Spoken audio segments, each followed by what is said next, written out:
जय श्री हरि। अब हम मूल भागवत पाठ के अंतर्गत श्रीमद् भागवत महापुराण के 11वें स्कंद में 11वां अध्याय ही सुनते हैं। इस अध्याय में भगवान श्री कृष्ण द्वारा उद्धव जी को बद्ध मुक्त और भक्तजनों के लक्षण बताए गए हैं। कुल इसमें 49 श्लोक हैं। श्रीमद् भागवत महापुराणम 11 स्कंध है, अथ 11 है। हम भागवत के मूल संस्कृत श्लोकों को तो सुनते ही हैं, उसके साथ अनेक रोचक टीकाओं को भी जहाँ जहाँ आवश्यकता होती है सुनते हैं, ताकि हम भागवत को गहराई से जान सकें। इसके साथ ही हम सचित्र रूप से श्रीमद् भागवत को वर्णन करने का प्रयास कर रहे हैं। श्रीमद् भगवत गीता की तरह ही उद्धव गीता भी बड़ी ही महत्वपूर्ण है, जो कि भागवत के इसी 11वें स्कंद में आई है, अध्याय 6 से अध्याय 29 तक। तो आज हम उद्धव गीता का 6ठा भाग सुनते हैं। मूल भागवत के श्लोकों के साथ हम अनेक रोचक प्रश्नों के उत्तर भी जान सकते हैं। ये सभी प्रश्न श्रीमद् भागवत के अंदर से ही प्रामाणिक रूप से बनाए गए हैं। प्रत्येक प्रश्न के आगे स्कंद अध्याय और श्लोक संख्या भी हमने डाली है, ताकि कोई भी व्यक्ति वहां पर देख सकता है कि ये प्रश्न सही है या गलत है, अथवा इस प्रश्न का उत्तर इस श्लोक में मिलेगा। तो आज के 11 स्कंद के 11 अध्याय के प्रश्न इस प्रकार हैं। श्रीमद् भागवत के 11 स्कंद के 11वें अध्याय में किस विषय का वर्णन हुआ है? क्या आत्मा की मुक्ति होती है? ये एक महत्वपूर्ण प्रश्न है। कौन बद्ध और कौन मुक्त है? आत्मा न तो बद्ध है न ही मुक्त, बड़ी विचित्र बात है। फिर मुक्ति किसकी होती है? ये एक विचित्र सा प्रश्न है। विद्यावता भागवते परीक्षा हुआ करती थी। भागवत विद्वानों की परीक्षा है, कसौटी है। तो ऐसे ऐसे विलक्षण प्रश्न हमने खोजे हैं और समाधान भी करने का प्रयास किया है। वृक्ष पर 2 पक्षियों का रूपक हम जानेंगे। आत्मा और परमात्मा में बस यही डिफरेंस है। क्या डिफरेंस है ये हम जानेंगे। मुक्त बद्ध लक्षण हम जानेंगे। मुक्ति बंधन सरल शब्दों में हम समझना चाहें तो वो हम जानेंगे। जीवन मुक्त महापुरुष के लक्षण हम जानेंगे। किन 6 वस्तुओं की रखवाली करने वाला केवल दुख ही भोगता है? एक महत्वपूर्ण प्रश्न है। इस प्रश्न में वर्तमान के अनेक दुखियों लोगों का समाधान हो जाएगा। भगवान में अचल अथवा कहो निश्चल भक्ति कैसे हो? हरि भक्त के 28 गुणों के बारे में हम जानेंगे। एक महत्वपूर्ण प्रश्न है। साधु भक्त का सर्वाधिक इम्पोर्टेंट महत्वपूर्ण गुण क्या है? परम संत कौन है? नवीन भक्त सर्वश्रेष्ठ भक्त है, कैसे भगवान कहते हैं? मया भक्त सबसे प्यारा है भगवान को। भक्त के कार्यकलाप क्या क्या हैं और भक्त को क्या क्या करना चाहिए ये भी हम जानेंगे। कैसे मनाए जन्माष्टमी और रामनवमी? मूर्ति पूजा कब से शुरू हुई ये हम जानेंगे। भक्त या दान आदि करने वालों को इस कार्य से बचना चाहिए, एक महत्वपूर्ण प्रश्न है। अनंत गुणा लाभ चाहते हैं तो यह वस्तु भगवान को दें, एक महत्वपूर्ण प्रश्न है। भगवान की पूजा के 11 स्थान, ये 11 चीजें साक्षात भगवत स्वरूप है। कौन सी चीजें हैं वो हम जानेंगे। कभी मंदिर न जा सके तो ऐसे करें आसानी से पूजा, कैसे करें वो हम जानेंगे। अपने में भगवान की पूजा कैसे करें? कल्याण के लिए भक्ति के साथ यह परम आवश्यक है, क्या आवश्यक है ये हम जानेंगे। भक्ति और सत्संग दोनों अनिवार्य है, क्यों है ये हम जानेंगे। भगवान भी किसी को चेला नहीं बनाते, ये भी एक महत्वपूर्ण प्रश्न है। और अंतिम प्रश्न, श्रीमद् भगवत गीता और उद्धव गीता में समानता के बारे में हम जानेंगे। आइए इन सब प्रश्नों के उत्तर जानने के लिए आज इस श्रीमद् भागवत महापुराण के 11 स्कंद के 11 अध्याय का श्रवण करते हैं। मूल संस्कृत श्लोकों का श्रवण करते हैं, भावार्थ सुनते हैं। जय श्री हरि। नारायणं नमस्कृत्य नरं चैव नरोत्तमं देवीं सरस्वतीं व्यासं ततो जयमुदीरयेत्। भगवान श्री नरनारायण को प्रणाम करते हुए, श्री गणेश जी महाराज, माता सरस्वती, वेदव्यास भगवान को प्रणाम करते हुए, हृदयाराध्य सर्वांतर्यामी सबके हृदयों में विराजमान अनंत कोटि ब्रह्मांड नायक परात्पर ब्रह्म पुरुषोत्तम जगदाधार जगन्नियंता जगदीश्वर जगतगुरु जगन्नाथ भगवान श्री हरि के पावन चरणों में प्रणाम करते हुए, भगवत स्वरूप श्रीमद् भागवत को प्रणाम करते हुए, श्री सुखदेव जी और परीक्षित महाराज को प्रणाम करते हुए, अनंत कोटि सब संत महात्माओं वैष्णवों को प्रणाम करते हुए, भगवान श्री द्वारकाधीश को प्रणाम करते हुए, श्री उद्धव जी को प्रणाम करते हुए, अब हम श्रीमद् भागवत महापुराण के 11वें स्कंद में 11वां ही अध्याय सुनते हैं। इसमें हम बद्ध मुक्त और भक्तजनों के लक्षण जानेंगे। श्रीमद् भागवत महापुराणम 11 स्कंधः अथ 11 इस अध्याय में श्री भगवान ने अपने भक्तों के बड़े सुंदर लक्षण बताए हैं। श्री भगवान उवाच बद्धो मुक्त इति व्याख्या गुणतो मेन वस्तुतः गुणस्य माया मूलत्वान् न मे मोक्षो न बंधनम। भगवान द्वारकाधीश ने श्री उद्धव जी महाराज से कहा, आत्मा बद्ध है या मुक्त है, इस प्रकार की व्याख्या या व्यवहार मेरे अधीन रहने वाले सत्वादि गुणों की उपाधि से ही होती है, वस्तुतः तत्व दृष्टि से नहीं। सभी गुण माया मूलक हैं, इंद्रजाल हैं, जादू के खेल के समान हैं, इसलिए न मेरा मोक्ष है न मेरा बंधन ही है। अखंडानंद जी महाराज इसके तात्पर्य में कहते हैं कि किसी में सत्वगुण की अधिकता हो अथवा शांत सत्वगुण निर्गुण हो तो लोग कहने लगते हैं कि यह तो मुक्त है, और किसी में रजोगुण तमोगुण ज्यादा हो तब कहते हैं कि यह बद्ध है। तो जिनका जीवन अहम और वासना से युक्त होकर चलता है वे बद्ध हैं, वे कर्मों से बंधते हैं, पर जो अहम और वासना से मुक्त होकर जीवन जीते हैं वे मुक्त हैं, उनके कर्म बंधनकारी नहीं होते। आत्मज्ञान प्राप्त हो जाने पर व्यक्ति मुक्त हो जाता है, पर इसके अभाव में वह बद्ध रहता है। आत्मज्ञान मुक्ति का द्वार है।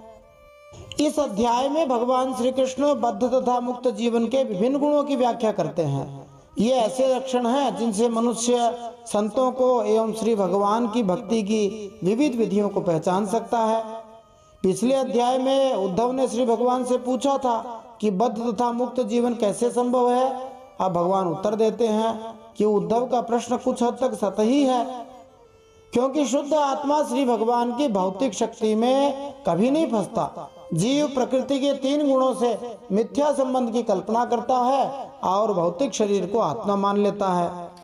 तो प्रभुपाद जी कहते हैं कि मोक्ष का अर्थ ये है कि जीव अपने आप को श्री भगवान की आध्यात्मिक शक्ति में स्थानांतरित कर दे, अपने आप को लीन कर दे। यह आध्यात्मिक शक्ति 3 कोटियों में विभाजित की जा सकती है। लादिनी शक्ति अर्थात आनंद की शक्ति, संधिनी शक्ति अर्थात सनातन अस्तित्व की शक्ति, तथा संवित शक्ति अर्थात सर्वज्ञता की शक्ति। चूंकि श्री भगवान शुद्ध आनंद तथा ज्ञान से युक्त हैं, अतएव वे कभी भी बद्ध या मुक्त नहीं होते, किंतु श्री भगवान की भौतिक शक्ति में फंसने के कारण जीव कभी बद्ध होता है तो कभी मुक्त होता है। फिर भगवान आगे कहते हैं, शोक मोह सुखम दुखम देहापत्तिश्च मायया स्वप्नो यथात्मनः ख्याति संसृतिर्न तो वास्तवी। भगवान कहते हैं जैसे स्वप्न बुद्धि का विवर्त है, उसमें बिना हुए ही भासता है, मिथ्या है। दूसरे शब्दों में जिस तरह स्वप्न मनुष्य की बुद्धि की सृष्टि है, वास्तविक नहीं है, वैसे ही शोक मोह सुख दुख शरीर की उत्पत्ति और मृत्यु यह सब संसार का जो बखेड़ा है, माया मानी अविद्या के कारण प्रतीत होने पर भी वास्तविक नहीं है। दूसरे शब्दों में भौतिक अस्तित्व में कोई सच्चाई नहीं है, झूठी बात है। कोई सच्चाई नहीं है, इसका एक अर्थ ये भी है कि ये स्थायी नहीं है। और जो भक्त होते हैं, वैष्णव होते हुए समझते हैं कि स्थायी तत्व भगवान श्री विष्णु का वैकुंठ धाम है, उसी को प्राप्त करना चाहिए। जैसे कोई व्यक्ति रोज के 100 रुपए कमाता है, उसके स्थान पर यदि उसको एक साथ बहुत सारे रुपए मिल जाए, एक साथ खजाना मिल जाए, वो ज्यादा उत्तम है। तो भगवान के धाम को प्राप्त करना खजाना पाना है। विद्या विद्ये मम तनु विद्योद्धव शरीरिणाम मोक्ष बंध करियाद्ये मायया में विनिर्मिते। शरीरधारियों को मुक्ति का अनुभव कराने वाली आत्मविद्या और बंधन का अनुभव कराने वाली अविद्या, ये दोनों ही मेरी अनादि शक्तियां हैं। मेरी माया से ही इनकी रचना हुई है, इनका कोई वास्तविक अस्तित्व नहीं है। तो विद्या को ज्ञान कहा गया है, अविद्या को अज्ञान कहा गया है। इसके तात्पर्य में हम समझे कि विद्या के प्रसार से बद्ध जीव माया के बंधन से छूटता है, इसी तरह अविद्या मानी अज्ञान के विस्तार से जीव मोह तथा बंधन में फंसता जाता है। विद्या तथा अविद्या दोनों ही श्री भगवान की प्रबल शक्ति से उत्पन्न है। श्रील मध्वाचार्य जी के अनुसार विद्या श्री भगवान की अंतरंगी शक्ति लक्ष्मी जी की सूचक है और अविद्या श्री भगवान की बहिरंगी शक्ति दुर्गा की सूचक है। फिर भगवान कहते हैं, एकस्यैव ममांशस्य जीवस्यैव महामते बंधोस्य विद्यया नादिर् विद्यया च तथेतरः। भगवान कहते हैं, भाई उद्धव, तुम तो स्वयं बड़े बुद्धिमान हो, सर्वाधिक बुद्धिमान उद्धव जी। विचार करो, जीव तो एक ही है, वह व्यवहार के लिए ही मेरे अंश के रूप में कल्पित हुआ है, वस्तुतः मेरा स्वरूप ही है। आत्मज्ञान से संपन्न होने पर उसे मुक्त कहते हैं और आत्मा का ज्ञान न होने से बद्ध कहते हैं, और यह अज्ञान अनादि होने से बंधन भी अनादि कहलाता है। देखो, प्रभुपाद जी इसके तात्पर्य में बताते हैं कि जिस तरह सूर्य अपने ही प्रकाश से प्रकट होता है और अपने द्वारा उत्पन्न बादलों में ढक जाता है, ये ध्यान रखना चाहिए कि बादल भी सूर्य भगवान के कारण ही प्रकट होते हैं। कैसे प्रकट होते हैं? तो वे भाप बनकर पानी को जब उड़ाते हैं आकाश में, वह भाप ही तो बादल बनता है। तो प्रकट भी स्वयं होते हैं और स्वयं ही बादलों से ढक जाते हैं। वैसे ही श्री भगवान ज्ञान तथा अज्ञान से, जो कि उनकी शक्ति के अंश हैं, अपने आप को प्रकट भी करते हैं, प्रकट भी करते हैं। श्रीमद् भगवद गीता 7वें अध्याय 5वें श्लोक में भगवान श्री कृष्ण ने कहा है, अपरेय मितस्त्वन्याम प्रकृतिम विद्धि में पराम जीव भूताम महाबाहो ययेदम धार्यते जगत। इस अपरा प्रकृति के अतिरिक्त भगवान की एक अन्य उत्कृष्ट पराशक्ति है, जो उन जीवों से युक्त है जो भौतिक प्रकृति से संघर्ष कर रही है और ब्रह्मांड को धारण कर रही है। फिर भगवान कहते हैं, अथ बद्धस्य मुक्तस्य वैलक्षण्यं वदामि ते विरुद्ध धर्मिणोस्तात स्थितयोरेक धर्मिणी। भगवान कहते हैं, इस प्रकार मुझे एक ही धर्मी में रहने पर भी जो शोक और आनंद रूप विरुद्ध धर्म जान पड़ते हैं, उन बद्ध और मुक्त जीव का भेद मैं बतलाता हूँ। एक ही भौतिक शरीर में हम दो विरोधी लक्षण जैसे महान सुख तथा दुख पाते हैं, उन दोनों को भगवान बताते हैं। इसके तात्पर्य में हम ध्यान दें, पिछले अध्याय के 36वें श्लोक में श्री उद्धव जी ने मुक्त तथा बद्ध जीवन के लक्षणों के विषय में जिज्ञासा व्यक्त की थी। श्रीधर स्वामी जी बतलाते हैं कि बंधन तथा मोक्ष को दो विभागों में समझा जा सकता है। एक तो नित्य मुक्त ईश्वर से जीव का भेद और दूसरा मुक्त बद्ध जीव का भेद। श्री भगवान सर्वप्रथम सामान्य जीव तथा भगवान के बीच के अंतर को बतलाएंगे, जिसे नियंत्रित तथा नियंता के अंतर के रूप में समझा जा सकता है। तो इन भेदों में पहला भेद भगवान बताते हैं उपजाति छंद में। इस श्लोक का जो पहला चरण है वो थोड़ा सा अलग है, जो उपेंद्र वज्रा इंद्र वज्रा इनमें से किसी में भी नहीं बैठता है, क्योंकि इसका पहला चरण यगण है और उपेंद्र वज्रा इंद्र वज्रा इनमें से कोई भी नहीं है, तो ये अलग ही छंद है। बाकी के सारे उपेंद्र वज्रा इंद्र वज्रा से मिश्रित उपजाति हैं। तो भगवान कहते हैं, सुपर्णावेतौ सदृशौ सखायौ यदृच्छयैतौ कृतनीडौ च वृक्षे एकस्तयो खादति पिप्पलान्ना मन्यो निरन्नोऽपि बलेन भूयान। भगवान द्वारकाधीश कहते हैं, देखो, जीव और ईश्वर बद्ध और मुक्त के भेद से भिन्न भिन्न होने पर भी एक ही शरीर में नियंता और नियंत्रित के रूप में स्थित है। ऐसा समझो कि शरीर एक वृक्ष है, इसमें हृदय का घोंसला बनाकर जीव और ईश्वर नाम के दो पक्षी रहते हैं। वे दोनों चेतन होने के कारण समान हैं और कभी न बिछुड़ने के कारण सखा भी हैं। इनके निवास करने का कारण केवल लीला ही है। इतनी समानता होने पर भी जीव तो शरीर रूप वृक्ष के फल सुख दुख आदि भोगता है, परंतु ईश्वर उन्हें न भोग कर कर्म फल सुख दुख आदि से असंग और उनका साक्षी मात्र रहता है। अभोक्ता होने पर भी ईश्वर की एक विलक्षण बात है कि वह ज्ञान ऐश्वर्य आनंद और सामर्थ्य आदि में भोक्ता जीव से बढ़कर है। ये विचित्र बात भगवान के बारे में है। जीव सब कुछ खाता है फिर भी कमजोर है, भगवान कुछ भी न खा के बलवान है। श्री प्रभुपाद जी इसके तात्पर्य में बताते, जिस प्रकार पक्षी किसी वृक्ष में घोंसला बनाता है उसी तरह जीव हृदय के भीतर स्थित होता है। ये दृष्टांत उपयुक्त है क्योंकि पक्षी सदैव वृक्ष से पृथक होता है। इसी तरह आत्मा तथा परमात्मा दोनों ही पृथक पृथक सत्ताएं हैं और नश्वर शरीर से पृथक होते हैं। भगवान को यहाँ निरन्न कहा गया है, अर्थात भौतिक कर्मों के तिक्त फलों में भगवान रुचि नहीं रखते हैं, जबकि सामान्य जीव तिक्त फलों के सुख दुख को मीठा समझकर खाने में लगा रहता है। अंततः समस्त भौतिक प्रयास का फल मृत्यु होता है, किंतु जीव मूर्खतावश सोचता है कि भौतिक वस्तुओं से उसे आनंद मिलेगा। सखायो अर्थात दो मित्र शब्द भी महत्वपूर्ण है। हमारे सच्चे मित्र भगवान श्री कृष्ण हैं, जो हमारे हृदय के भीतर स्थित हैं। एकमात्र वे ही हमारी वास्तविक आवश्यकताओं को जानते हैं और केवल वे ही हमें असली सुख प्रदान कर सकते हैं। भगवान इतने दयालु हैं कि वे हृदय में धैर्य रूप में स्थित होकर बद्ध जीव को भगवत धाम वापस ले जाने का मार्गदर्शन करते हैं। यह निश्चित है कि कोई भी सांसारिक मित्र अपने मूर्ख मित्र के साथ लाखों वर्षों तक नहीं रहेगा, विशेषतया तब जबकि दूसरा मित्र उसकी उपेक्षा करे या उसे कोसे भी गालियां भी दे। किंतु श्री भगवान इतने श्रद्धालु प्रेमी मित्र हैं कि वे असुर से असुर जीव के साथ भी रहते हैं और एक कीट सूकर कुकर के भी हृदय में रहते हैं। इसका कारण यह है कि श्री कृष्ण प्रत्येक जीव को अपने अंश के रूप में देखते हैं। हर सजीव प्राणी को इस भौतिक संसार रूपी वृक्ष के सुख दुख रूपी फलों का परित्याग कर देना चाहिए।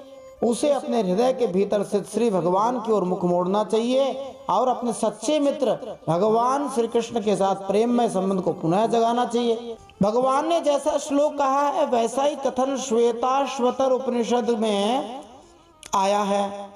द्वा सुपर्णा सयुजा सखाया समानं वृक्षं परिषश्व जाते तयोरन्यः पिप्पलं स्वादवत्य नश्नन्योः भिचाकशीति।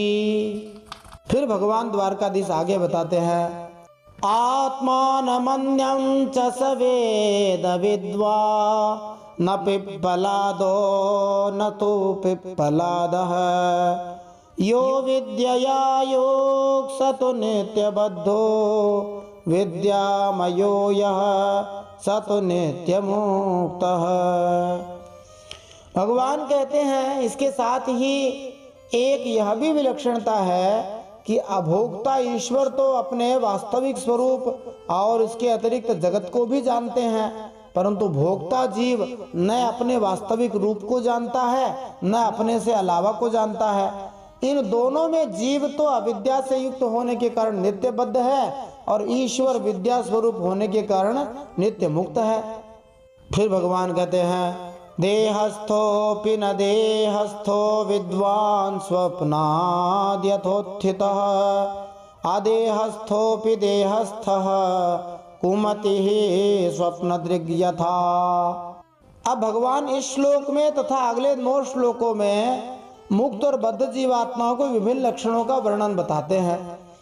तो भगवान कहते हैं उसका तात्पर्य अर्थ ये है कि ज्ञान संपन्न मनुष्य भी मुक्त ही है। जैसे स्वप्न टूट जाने पर जगा हुआ मनुष्य स्वप्न के स्मर्यमाण शरीर से कोई संबंध नहीं रखता, सपने में जो कुछ दिखाई दिया उससे जागने के बाद कोई संबंध थोड़ी रहता है। वैसे ही ज्ञानी मनुष्य सूक्ष्म और स्थूल शरीर में रहने पर भी उनसे किसी प्रकार का संबंध नहीं रखता, परंतु अज्ञानी मनुष्य वास्तव में शरीर से कोई संबंध न रखने पर भी अज्ञान के कारण शरीर में स्थित रहता है। जैसे स्वप्न देखने वाला मनुष्य स्वप्न देखते समय स्वाप्निक शरीर में बन जाता है। तो सरल भाषा में समझें तो जो जाग गया है वह मुक्त है और जो सोया हुआ है वह बंधन में है। तो जो ज्ञान मार्गी हो गया, हरि आश्रित हो गया, वह मुक्त हो गया। तो मनुष्य स्वप्न के समय अपने आप को एक काल्पनिक शरीर में देखता है, किंतु जागने पर वह उस शरीर से अपनी पहचान करना छोड़ देता है, तो मुक्त हो गया। दूसरी ओर जो मूर्ख व्यक्ति है, जिसको भगवान कुमति कह रहे हैं, भौतिक संसार रूपी स्वप्न से जागता नहीं अथवा जागना चाहता नहीं और स्थूल सूक्ष्म भौतिक शरीरों की मिथ्या पहचान के कारण असंख्य समस्याओं से पीड़ित होता रहता है। और जैसे स्वप्न में किसी को कोई भूत प्रेत आदि दिख जाए तो रोता चिल्लाता रहता है, हाथ ऊपर से हटाता नहीं, अपने हृदय के रोए जाता है, चिल्लाता जाता है, वैसे ही स्थिति बद्ध जीव की होती है। फिर भगवान कहते हैं, इंद्रियैरिन्द्रियार्थेषु गुणैरपि गुणेषु च गृह्यमाणेष्वहं कुर्यान् न विद्वान् यस्त्वविक्रियः। भगवान कहते हैं कि भौतिक इच्छाओं के कलमश से, दोष से मुक्त प्रबुद्ध व्यक्ति अपने आप को शारीरिक कार्यों का कर्ता नहीं मानता, प्रत्युत वह जानता है कि ऐसे सारे कार्यों में प्रकृति के गुणों से उत्पन्न इंद्रियां ही उन्हीं गुणों से उत्पन्न इंद्रिय विषयों से संपर्क करती है। लगभग ऐसा ही श्लोक भगवान श्री कृष्ण श्रीमद् भगवद गीता 3 अध्याय 28वें श्लोक में अर्जुन से कहते हैं, तत्ववित्तु महाबाहो गुणकर्म विभागयोः गुणा गुणेषु वर्तन्त इति मत्वा न सज्जते। भक्ति भाव में कर्म तथा सकाम कर्म के भेद को भली भांति जानते हुए जो मनुष्य परम सत्य को जानने वाला है, वह कभी भी अपने आप को इंद्रियों में तथा इंद्रिय तृप्ति में नहीं लगाता। भौतिक शरीर सदैव इंद्रिय विषयों से अन्योन्य क्रिया करता है, क्योंकि शरीर को जीवित रखने के लिए खाना पीना बोलना सोना इत्यादि आवश्यक है। किंतु प्रबुद्ध व्यक्ति जो कृष्ण भावनामृत के विज्ञान को जानता है, हरि भक्ति को जानता है, वह कभी नहीं सोचता मैं इन इंद्रिय विषयों को अपनी संपत्ति मानता हूँ और ये मेरे आनंद के लिए हैं। इसी तरह यदि शरीर कोई अद्भुत कर्म करता है तो हरि भक्त कभी गर्वित नहीं होता, न कि वह शरीर द्वारा किसी विशेष प्रकार से कार्य करने में असफल होने पर हताश होता है। फिर भगवान कहते हैं, दैवाधीने शरीरेस्मिन् गुणभाव्येन कर्मणा वर्तमानो बुधस्तत्र कर्तास्मीति निबध्यते। भगवान कहते हैं, अपने पूर्व सकाम कर्मों द्वारा उत्पन्न शरीर के भीतर स्थित अज्ञानी व्यक्ति तो यह सोचता है कि मैं ही कर्म को करने वाला हूँ, और ऐसा इसलिए सोचता है क्योंकि यह शरीर प्रारब्ध के अधीन है। इसमें शारीरिक और मानसिक जितने भी कर्म होते हैं सब गुणों की प्रेरणा से ही होते हैं। अज्ञानी मनुष्य झूठ मूठ ही अपने को उन ग्रहण त्याग आदि कर्मों का कर्ता मान बैठता है और इसी अभिमान के कारण वह बंध जाता है। श्रीमद् भगवद गीता 3 अध्याय 27वें श्लोक में भगवान ने इसी प्रकार का भाव दिया है, प्रकृते क्रियमाणानि गुणैः कर्माणि सर्वशः अहंकार विमूढ़ात्मा कर्ता हमिति मन्यते। जीव भगवान पर आश्रित होता है, लेकिन मिथ्या अहंकार के कारण वह भगवान की उपेक्षा करता है और अपने आप को कर्म का कर्ता तथा प्रत्येक वस्तु का भोक्ता मानता है, जबकि भगवान ही प्रत्येक वस्तु के भोक्ता हैं। श्रील मध्वाचार्य जी कहते हैं कि जिस प्रकार राजा उत्पात करने वाले व्यक्ति को दंड देता है, उसी तरह श्री भगवान परमेश्वर पापी जीव को माया के जंजाल में डालकर एक शरीर से दूसरे शरीर में देहांतर के लिए बाध्य करके दंड देते हैं। एवं विरक्तः शयने आसनाटन मज्जने दर्शन स्पर्शन घ्राण भोजन श्रवणादिषु न तथा बध्यते विद्वांस तत्र तत्रादयन् गुणान् प्रकृतिस्थोऽप्यसंसक्तो यथाखं सवितानिलः वैशारद्ये क्षया संग क्षितया छिन्न संशयः प्रतिबुद्ध इव स्वप्नान् नानात्वाद् विनिवर्तते। भगवान कहते हैं, प्यारे उद्धव, पहले कही गई पद्धति से विचार करके विवेकी मनुष्य समस्त विषयों से विरक्त रहता है और सोने, बैठने, घूमने फिरने, नहाने, देखने, छूने, सूंघने, खाने और सुनने आदि क्रियाओं में अपने को कर्ता नहीं मानता, बल्कि गुणों को ही कर्ता मानता है। गुण ही सभी कर्मों के कर्ता भोक्ता है। ऐसा जानकर विद्वान मनुष्य कर्म वासना और फलों से बंधते नहीं, वे प्रकृति में रहकर भी वैसे ही असंग रहते हैं, जैसे स्पर्श आदि से आकाश, जल की आर्द्रता आदि से सूर्य और गंध आदि से वायु। उनकी विमल बुद्धि की तलवार असंग भावना की शान से और भी तीखी हो जाती है और वे उससे अपने सारे संशय संदेहों को काट कूट कर फेंक देते हैं। जैसे कोई स्वप्न से जाग उठा हो, उसी प्रकार वे इस भेद बुद्धि के भ्रम से मुक्त हो जाते हैं। यस्योर्वीत संकल्पाः प्राणेन्द्रिय मनोधियाम वृत्तयः स विनिर्मुक्तो देहस्थोपि तद्गुणैः। जिनके प्राण, इंद्रिय, मन और बुद्धि की समस्त चेष्टाएं बिना संकल्प के होती हैं, वे देह में स्थित रहकर भी उसके गुणों से मुक्त हैं। माने भौतिक शरीर तथा मन को शोक, मोह, भूख, काम, लोभ, पागलपन, हताशा इत्यादि सताते रहते हैं, किंतु जो व्यक्ति आसक्ति रहित होकर इस जगत में रहता है वह विनिर्मुक्त अर्थात पूर्णतया मुक्त है। यस्यात्मा हिंस्यते हिंस्रैर येन किंचिद यदृच्छया अर्च्यते वा क्वचित् तत्र न व्यतिक्रियते बुधः। भगवान कहते हैं उन तत्वज्ञ मुक्त पुरुषों के शरीर को चाहे हिंसक लोग पीड़ा पहुंचाए और चाहे कभी कोई दैव योग से पूजा करने लगे, वे न तो किसी के सताने से दुखी होते हैं न पूजा करने से सुखी, मानी वे सम रहते हैं। इसका तात्पर्य प्रभुपाद जी देते हैं, जब कोई व्यक्ति किसी स्पष्ट कारण के बिना ही अपने ऊपर आक्रमण किए जाने पर क्रुद्ध नहीं होता और अपनी प्रशंसा तथा पूजा किए जाने पर बहुत हर्षित नहीं होता, तो यह समझिए कि वह आत्म साक्षात्कार की परीक्षा में पास हो गया है और आध्यात्मिक बुद्धि के पद को प्राप्त है।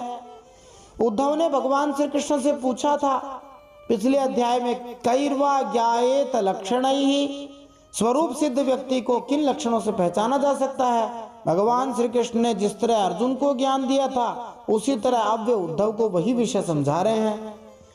इस श्लोक में श्री भगवान उन लक्षणों को बतलाते हैं जिनसे संत पुरुष को आसानी से पहचाना जा सकता है, क्योंकि सामान्य व्यक्ति आलोचना किए जाने पर अथवा आक्रमण किए जाने पर बहुत क्रुद्ध हो उठते हैं और अन्य द्वारा प्रशंसित होने पर हर्ष के मारे फूलकर कुप्पा हो जाता है। ऐसा ही कथन याज्ञवल्क्य ने भी कहा है कि वास्तविक बुद्धिमान व्यक्ति न तो कांटा चुभाने पर क्रुद्ध होता है, न चंदन लेप जैसे शुद्ध सामग्री से पूजित होने पर मन में प्रसन्न होता है, पर ऐसे लोग बहुत थोड़े होते हैं।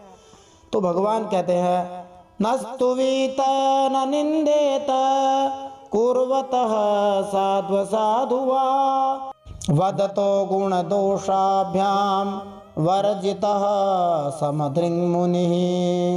भगवान कहते हैं जो समदर्शी महात्मा गुण और दोष की भेद दृष्टि से ऊपर उठ गए हैं, वे न तो अच्छे काम करने वाले की स्तुति करते हैं, न बुरे काम करने वाले की निंदा करते हैं, न वे किसी की अच्छी बात सुनकर उसकी सराहना करते हैं, न बुरी बात सुनकर किसी को झिड़कते ही हैं। न कुर्यान्न न वदेत् किंचिन न ध्यायेत् साध्व साधुवा आत्मारामो नया वृत्त्या विचरेन् जडवन्मुनि। भगवान कहते हैं जीवन मुक्त मनुष्य न तो कुछ भला या बुरा काम करते हैं, न कुछ भला या बुरा कहते हैं और न सोचते ही हैं। माने भला बुरा करना, कहना, सोचना तीनों ही नहीं होता जीवन मुक्तों में। वे व्यवहार में अपनी समान वृत्ति रखकर आत्मा आनंद में ही मग्न रहते हैं और जड़ के समान मानो कोई मूर्ख हो इस प्रकार विचरण करते रहते हैं। इसके तात्पर्य में प्रभुपाद जी कहते हैं कि श्री जीव गोस्वामी जी के अनुसार इस श्लोक में उस प्रकार के अनुशासन का वर्णन किया गया है जिसकी संस्तुति ज्ञान योगियों के लिए की जाती है। परंतु ध्यान देने लायक बात है कि जो व्यक्ति हरिभक्ति का प्रचारक हो, प्रचार करना चाहता हो, उसे इस तरह से जड़वत नहीं रहना चाहिए जैसा इस श्लोक में बताया गया है, मूर्ख की तरह दिखाई दे। उसे तो अत्यंत बुद्धिमान दिखना चाहिए, नहीं तो उसकी बात कोई मानने को तैयार नहीं होगा। यद्यपि भगवत भक्त अपनी इंद्रिय तृप्ति के लिए न तो कोई कर्म करता है, न बोलता है, न ही सोचता विचारता है, किंतु वह श्री भगवान की भक्ति के लिए कार्य करने, बोलने और ध्यान करने में बहुत व्यस्त रहता है। भक्त समस्त पतित जीवों को श्री भगवान की सेवा में लगाने के लिए बड़ी बड़ी प्लानिंग बनाता है, योजनाएं बनाता है कि कैसे क्या बात बताएं कि लोग भजन में लग जाए, जिससे वे भक्त शुद्ध भी बन सके और भगवत धाम वापस जा सके। और ये सब योजना बनाए बिना और भगवान के भजन में रुचि उत्पन्न करे बिना नहीं हो सकता। भौतिक वस्तुओं का केवल परित्याग ही पूर्ण चेतना नहीं है। मनुष्य को चाहिए कि हर वस्तु को श्री भगवान की संपत्ति तथा श्री भगवान के आनंद के लिए उत्पन्न समझे। ये विशेष बात है यहाँ पर। फिर भगवान आगे कहते हैं, शब्द ब्रह्मणि निष्णातो न निष्णायात् परे यदि श्रमस्तस्य श्रमफलो यदेनुमिव रक्षतः। अब यहाँ से भगवान कुछ उदाहरण देकर बात बता रहे हैं। हे प्यारे उद्धव, जो मनुष्य वेदों का तो पारगामी विद्वान हो परंतु परब्रह्म के ज्ञान से शून्य हो, उसके परिश्रम का कोई फल नहीं है। वह तो वैसा ही है जैसे बिना दूध की गाय का पालने वाला। भगवान में मन को स्थिर करने का जो प्रयास नहीं करता है, उसका श्रम वैसा ही होता है जिस तरह दूध न देने वाली गाय की रखवाली करने में अत्यधिक श्रम करने वाले व्यक्ति का। इसके तात्पर्य में हम ध्यान दें, अखंडानंद जी महाराज कहते हैं कि यदि कोई शास्त्र तो बहुत पढ़ ले परंतु परमात्मा की प्राप्ति न हो तो उसका पढ़ना लिखना बेकार है। जिस वाणी में परमात्मा नहीं वह बांझ है। इसके तात्पर्य में हम ध्यान दें, श्री प्रभुपाद जी कहते हैं कि गाय की रखवाली करने में अत्यधिक श्रम की आवश्यकता होती है। गाय को खिलाने के लिए या तो अन्न उगाना पड़ता है या चारागाह रखना पड़ता है। चारागाह को ठीक से नहीं रखा जाए तो विषैले खरपतवार उगेंगे या सांप आदि जानवर बढ़ने लगेंगे, खतरा उत्पन्न हो जाएगा। गायों को कई तरह के रोग तथा कीड़े लग सकते हैं, अतः उन्हें लगातार नहलाना धुलाना पड़ता है कुछ विशेष प्रकार की गायों को, और रोगाणुओं से मुक्त करना पड़ता है। इसी प्रकार गाय की चारागाह के चारों ओर बाड़ लगानी पड़ती है। इस तरह और भी कई कार्य करने होते हैं। गाय का गोबर भी उठाना होता है, किंतु यदि गाय दूध ही ना दे तो सारा श्रम व्यर्थ जाता है। इसी तरह वैदिक मंत्रों, भागवत के श्लोक, गीता के श्लोक, इनके सूक्ष्म तथा गूढ़ अर्थ जानने के लिए संस्कृत भाषा सीखने में परिश्रम करना पड़ता है। और यदि इतने बड़े परिश्रम के बाद भगवान के दिव्य रूप को न समझा जा सके, जो कि जीवन के समस्त सुख का स्रोत है, और यदि मनुष्य समस्त वस्तुओं के परम आश्रय श्री भगवान की शरण नहीं ले तो उसका सारा श्रम बेकार चला जाता है। यहाँ निष्णात शब्द का प्रयोग हुआ है, जो बताता है कि मनुष्य को अंततः जीवन लक्ष्य प्राप्त करना होगा, अन्यथा वह दक्ष नहीं है, निष्णात नहीं है, निपुण नहीं है। गोस्वामी श्री तुलसीदास जी महाराज ने कहा है, तुलसी सोई नर चतुर है, जो राम भगति लवलीन, पर मन पर धन हरण को वेश्या भी परवीन। तो जो भजन में लगा है वही चतुर है। अब भगवान श्री कृष्ण इंद्रवज्राक्षण में बताते हैं, गाम दुग्ध दोहा मसतीं च भार्यां देहं पराधीनमसत् प्रजां च वेत्तं त्वतीर्थी कृतमंगवाचम हीनां मया रक्षते दुख दुखे। भगवान श्री कृष्ण कहते हैं, देखो, दूध न देने वाली गाय, व्यभिचारिणी स्त्री, तीसरा पराधीन शरीर, चौथा दुष्ट पुत्र, पांचवा सत्पात्र के प्राप्त होने पर भी दान न किया हुआ धन, और मेरे गुणों से रहित वाणी व्यर्थ है। इन वस्तुओं की रखवाली करने वाला दुख पर दुख ही भोगता रहता है। अब देखो, इसके तात्पर्य में हम ध्यान दें, इस श्लोक में 6 दृष्टांत बताए गए हैं और यही निष्कर्ष निकाला गया है कि यदि वाक शक्ति का उपयोग श्री भगवान के समर्थन में नहीं होता, श्री भगवान की लीला गुणगान करने में नहीं होता, तो वह व्यर्थ है। श्री विश्वनाथ चक्रवर्ती ठाकुर के अनुसार इस श्लोक का भावार्थ यह है कि विविध इंद्रियों के कार्य व्यर्थ होते हैं यदि उनका उपयोग ईश्वर के महिमा गायन में नहीं किया जाता, हरि गुणगान में नहीं किया जाता। निसंदेह अवधूत ब्राह्मण भगवान दत्तात्रेय ने पहले ही यदु महाराज से कहा था, यदि जिह्वा को वश में नहीं रखा जाता है तो मनुष्य के आत्म संयम का सारा कार्यक्रम विफल हुआ समझो। और जिह्वा को वश में दो तरीके से करना, एक तो खाने पीने से, दूसरा भगवान के नाम का गुणगान करना। तो जब तक मनुष्य श्री भगवान की महिमा का उच्चारण नहीं करता तब तक वह जीव को वश में नहीं कर सकता। अब यहाँ जो उदाहरण दिए, दृष्टांत दिए, उनको हम समझें। यहाँ दूध न देने वाली गाय का दृष्टांत महत्वपूर्ण है। कोई भी भद्र पुरुष, विशेष रूप से भारतीय व्यक्ति, कभी भी गाय को नहीं मारता।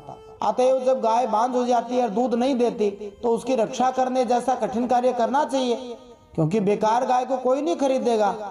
आजकल तो ऐसी बेकार बांझ गाय को लोग कसाई को दे देते हैं। बांझ गाय का लोभी मालिक कुछ काल तक तो सोचता रह सकता है, मैं इस गाय के पालने में काफी धन लगा चुका हूँ और निकट भविष्य में यह पुनः गर्भवती होगी तो दूध देगी। किंतु जब यह आशा व्यर्थ हो जाती है तो वह गाय के स्वास्थ्य तथा उसकी सुरक्षा के प्रति उदासीनता तथा उपेक्षा बरतना शुरू कर देता है। ऐसे पापमय अवमानना से मनुष्य को अगले जन्म में दुख भोगना पड़ता है। यद्यपि वह इस जीवन में बांझ गाय के कारण पहले ही काफी दुख उठा चुका होता है। इसी तरह दूसरे उदाहरण में हम देखें कि मनुष्य यह जानकर कि उसकी पत्नी न तो साध्वी है न स्नेहिल है, किसी किसी की पत्नी ऐसी मिल जाए तो वह संतान पाने के लिए इतना उत्सुक हो उठता है कि वह ऐसी बेकार की व्यर्थ की पत्नी की देखरेख यह सोचकर करता है कि मैं अपनी पत्नी को सती स्त्री के धार्मिक कर्तव्य सिखलाऊंगा। महान स्त्रियों के ऐतिहासिक दृष्टांत सुनाकर उसका हृदय अवश्य में परिवर्तित कर दिया जाएगा और वह मेरी अद्भुत पत्नी बन जाएगी, ऐसी आशा करता है। दुर्भाग्यवश अनेक किस्सों में उल्टा स्त्री बदलती नहीं है और कई निकम्मी संतानों को जन्म देती है, जो तीसरे दृष्टांत में आता है असत प्रजा। और ऐसी बेकार संतानें जो अपनी माँ के समान मूर्ख तथा अधार्मिक होती हैं, ऐसी संतानें कभी भी अपने पिता को कोई सुख नहीं पहुंचाती। फिर भी पिता अत्यधिक श्रम करके उनकी देखरेख करता रहता है, वो भी बेकार। फिर पांचवा उदाहरण बताते हैं कि जिसने भगवत कृपा से धन तो संचित कर लिया है, उसे उचित व्यक्ति को और उचित कार्य के लिए दान देने के लिए सतर्क रहना होगा। यदि ऐसा उपयुक्त व्यक्ति या कारण प्रकट होता है और तब यदि कोई संकोच करता है और स्वार्थ भाव में आकर दान नहीं देता तो उसकी ख्याति जाती रहती है और अगले जीवन में वह निर्धन होगा। जो व्यक्ति समुचित रीति से दान नहीं देता वह अपनी संपत्ति की रक्षा करने में पूरा जीवन बिता देता है, जिससे उसे कोई सुख या यश नहीं मिलता है। पिछले सारे दृष्टांत उस वैदिक ज्ञान का श्रम पूर्वक अध्ययन करने की व्यर्थता को बतलाने वाले हैं जो भगवान की महिमा का गान नहीं करता। तो छठा उदाहरण ये बताया कि वाणी तो अच्छी मिली, लेकिन यदि वह हरिगुण गान नहीं करती तो सब बेकार है, दुख ही दुख मिलता है, बदले में कुछ नहीं मिलता। इंद्र वज्रासन में ही भगवान आगे कहते हैं, यस्याम न मे पावन मंग कर्म स्थित्योद्भव प्राण निरोधमस्य लीलावतारे सित जन्म वास्याद वंद्याम गिरम ताम बिभ्रियान्न धीरः। भगवान द्वारकाधीश कहते हैं, इसलिए हे उद्धव, जिस वाणी में जगत की उत्पत्ति स्थिति और प्रलय रूप मेरी लोक पावन लीला का वर्णन न हो और लीलावतारों में भी मेरे लोकप्रिय राम कृष्ण आदि अवतारों का जिसमें यशोगान न हो, वह वाणी वंध्या है। बुद्धिमान मनुष्य को चाहिए कि ऐसी वाणी का उच्चारण एवं श्रवण न करे। तो बुद्धिमान व्यक्ति को कभी भी ऐसा ग्रंथ नहीं पढ़ना चाहिए जिसमें संपूर्ण ब्रह्मांड को पवित्र करने वाले भगवान के कार्यकलाप लीलाओं का वर्णन न हो। बेकार के साहित्य पढ़ के अपनी बुद्धि खराब नहीं करनी चाहिए। इसका तात्पर्य हम समझे, इस श्लोक में लीलावतारेप्सित जन्म शब्द अत्यंत महत्वपूर्ण है। अद्भुत लीलाएं संपन्न करने के लिए श्री भगवान का अवतार लीलावतार कहलाता है और श्री विष्णु भगवान के ऐसे अद्भुत रूप जो कभी वाराह के रूप में, कभी कूर्म के रूप में, कभी नृसिंहदेव के रूप में, कभी श्री रामचंद्र जी के रूप में, कभी परशुराम जी के रूप में, कभी भगवान श्री कृष्ण के रूप में, कभी बुद्ध और कल्कि के रूप में प्रशंसित होते हैं। भगवान श्री विष्णु ही सभी अवतारों के आदि स्रोत हैं। भगवान श्री कृष्ण का प्राकट्य कंस के बंदीगृह में होता है और वे तुरंत ही वृंदावन के ग्रामीण परिवेश में स्थानांतरित कर दिए जाते हैं, जहां पर श्री कृष्ण अपने ग्वाल मित्रों, सखियों, माता पिता तथा शुभ चिंतकों के साथ अद्भुत बाल लीलाएं दिखाते हैं। कुछ काल बाद श्री भगवान की लीलाएं मथुरा तथा द्वारका में स्थानांतरित हो जाती हैं और वृंदावन वासियों का असामान्य प्रेम भगवान श्री कृष्ण के कष्टमय विरह में लक्षित होता है। श्री कृष्ण की ऐसी लीलाएं ईप्सित अर्थात परम सत्य के साथ समस्त प्रेम के विनिमय की आगार हैं। श्री भगवान के शुद्ध भक्त अत्यंत बुद्धिमान तथा निपुण होते हैं और वे ऐसे बेकार के निकृष्ट ग्रंथों पर ध्यान ही नहीं देते जो सर्वोच्च सत्य भगवान की उपेक्षा करते हैं। यद्यपि ऐसे ग्रंथ सारे संसार में भौतिकवादी व्यक्तियों के बीच अत्यंत लोकप्रिय हैं, किंतु शुद्ध वैष्णव समुदाय द्वारा वे पूर्णतया उपेक्षित हैं। यहाँ एक और ध्यातव्य बात है, जब प्रभुपाद जी ने इसकी व्याख्या लिखी उस समय Facebook, Instagram, Twitter, YouTube, WhatsApp ये सब नहीं थे। तो आज के समय भक्तों को, साधकों को ये ध्यान रखना चाहिए कि उन लोगों को बेकार के स्टेटस, बेकार की रील, बेकार के शॉर्ट्स देख करके अपनी बुद्धि खराब नहीं करनी चाहिए। भगवान से जुड़ी हुई कोई बात लगे, प्रामाणिक लगे, उसको सुनना देखना चाहिए और उल जुलूल सुनने से बुद्धि खराब हो जाएगी। आजकल लोगों को कॉमेडी सुनने करने का बड़ा शौक हो रहा है और कॉमेडी में इतने बकवास कॉमेडी आती है कि ऐसा लगता है कुछ समय बाद कॉमेडी खत्म हो जाएगी और लोगों को किसी बात पर हंसी ही नहीं आएगी। तो संत कहते हैं कि यहाँ तक कि जो वैदिक ग्रंथ पूर्ण पुरुषोत्तम भगवान की उपेक्षा करते हो, यूट्यूब, फेसबुक, इनकी तो बात ही कहाँ है, उन वैदिक ग्रंथों की भी उपेक्षा करनी चाहिए। जब वेदों के रचयिता या उनका विभाजन करने वाले श्री वेदव्यास भगवान भी अपनी कृति से असंतुष्ट महसूस कर रहे थे, तो यही बात श्री नारद जी ने व्यास जी को समझाई थी। पहले स्कंद में यह कथा हमने सुनी थी। तो अखंडानंद जी महाराज इस प्रसंग में सार रूप में कहते हैं कि यदि कोई शास्त्र तो बहुत पढ़ ले परंतु परमात्मा की प्राप्ति न हो, उसका पढ़ना लिखना बेकार है। जिस वाणी में परमात्मा नहीं वह बांझ है। धीर मनुष्य को उस वाणी का उच्चारण या श्रवण नहीं करना चाहिए जिसमें हरिगुण गान न होते हों। फिर भगवान कहते हैं, एवं जिज्ञासया पोय नानात्वभ्रममात्मनि उपारमेत विरजं मनोमय्यर्प्य सर्वगे। भगवान कहते हैं कि जैसा कि ऊपर वर्णन किया गया है, आत्म जिज्ञासा और विचार के द्वारा आत्मा में जो अनेकता का भ्रम है उसे दूर कर दे और मुझ सर्वव्यापी परमात्मा में अपना निर्मल मन लगा दे तथा संसार के व्यवहारों से उपराम हो जाए।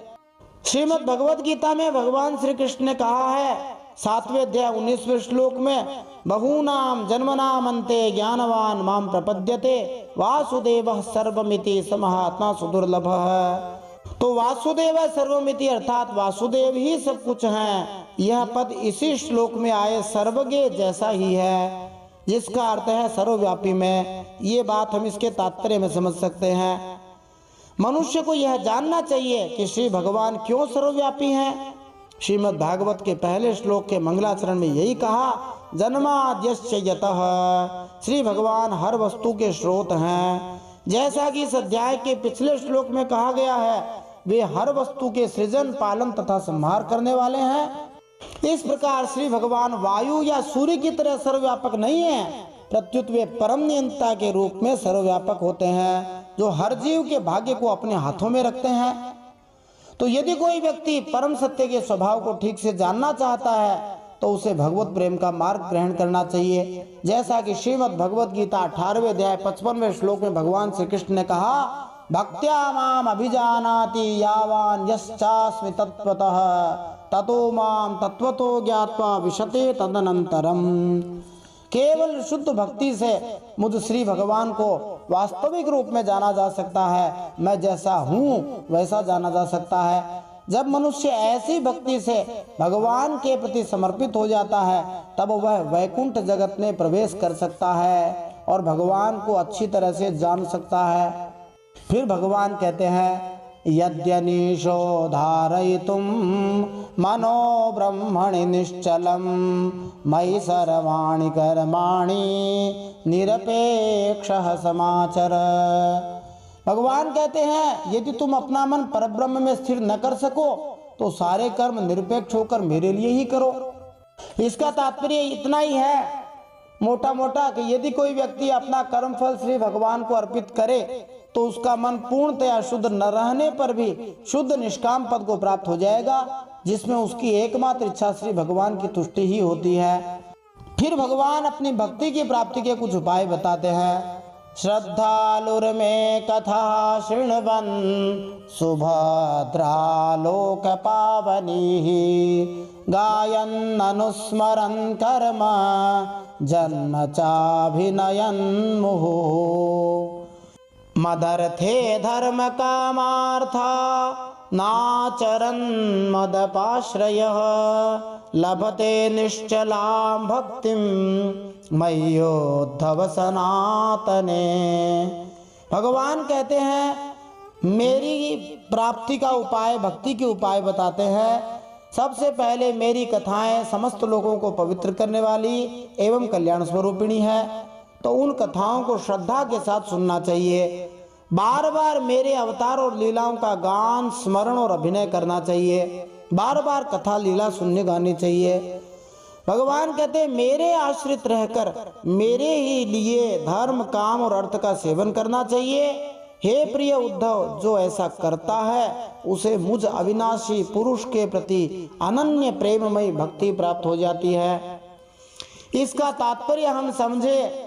भगवान ने कैसी कैसी लीलाएं करी, गोपियों से माखन चुराना, ग्वाल बालों और तरुण गोपियों के साथ जीवन का आनंद लूटना, बंसी बजाना, रास नृत्य करना, ये सब श्री कृष्ण की लीलाएं सर्वमंगलदायक आध्यात्मिक कार्य हैं, जिनका विस्तृत वर्णन इसी ग्रंथ के 10वें स्कंद में हुआ है। भगवान की इन लीलाओं की महिमा का वर्णन करने वाले अनेक प्रामाणिक गीत तथा प्रार्थनाएं हैं। श्रीमद् भागवत में ऐसे गीत और प्रार्थनाएं भरी हुई हैं जिनमें सब में श्री हरि की लीलाओं का गुणगान हुआ है। इन लीलाओं का, प्रार्थनाओं का कीर्तन करने से मनुष्य स्वतः स्मरणम को प्राप्त होता है। श्री भगवान ने अपना ऐश्वर्य अपने जन्म के समय कंस के कारागार में और बाद में नंद महाराज द्वारा गोकुल में मनाए गए जन्मोत्सव के समय प्रकट किया।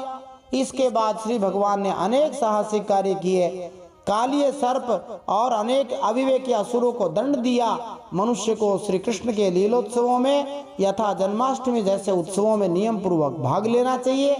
ऐसे अवसरों पर भगवान श्री कृष्ण के अर्चा विग्रह की पूजा करनी चाहिए और इस प्रकार श्री भगवान की लीलाओं का स्मरण करना चाहिए। तो इस 24वें श्लोक में धर्म, अर्थ, काम इनके बारे में बताया गया है जो कि भगवान को ही अर्पण करने चाहिए।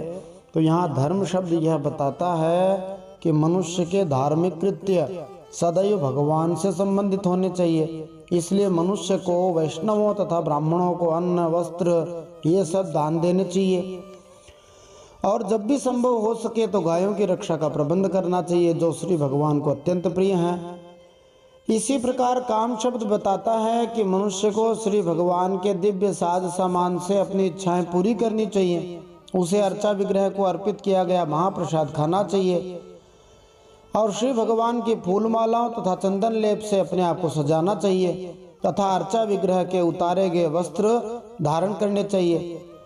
जो व्यक्ति विलासमय महल या बढ़िया घर में रह रहा हो उसे उस महल या घर को श्री भगवान का मंदिर बनाना चाहिए। उसमें अन्य लोगों को आमंत्रित करके अर्चा विग्रह के सामने कीर्तन करना और श्रीमद् भगवद गीता तथा श्रीमद् भागवत महापुराण, श्री रामचरितमानस जैसे ग्रंथ सुनने चाहिए तथा श्री भगवान के भोजन का अवशेष खाना चाहिए अथवा उसे वैष्णव समुदाय के साथ सुंदर मंदिर में रहकर ऐसे कार्यों में लगना चाहिए।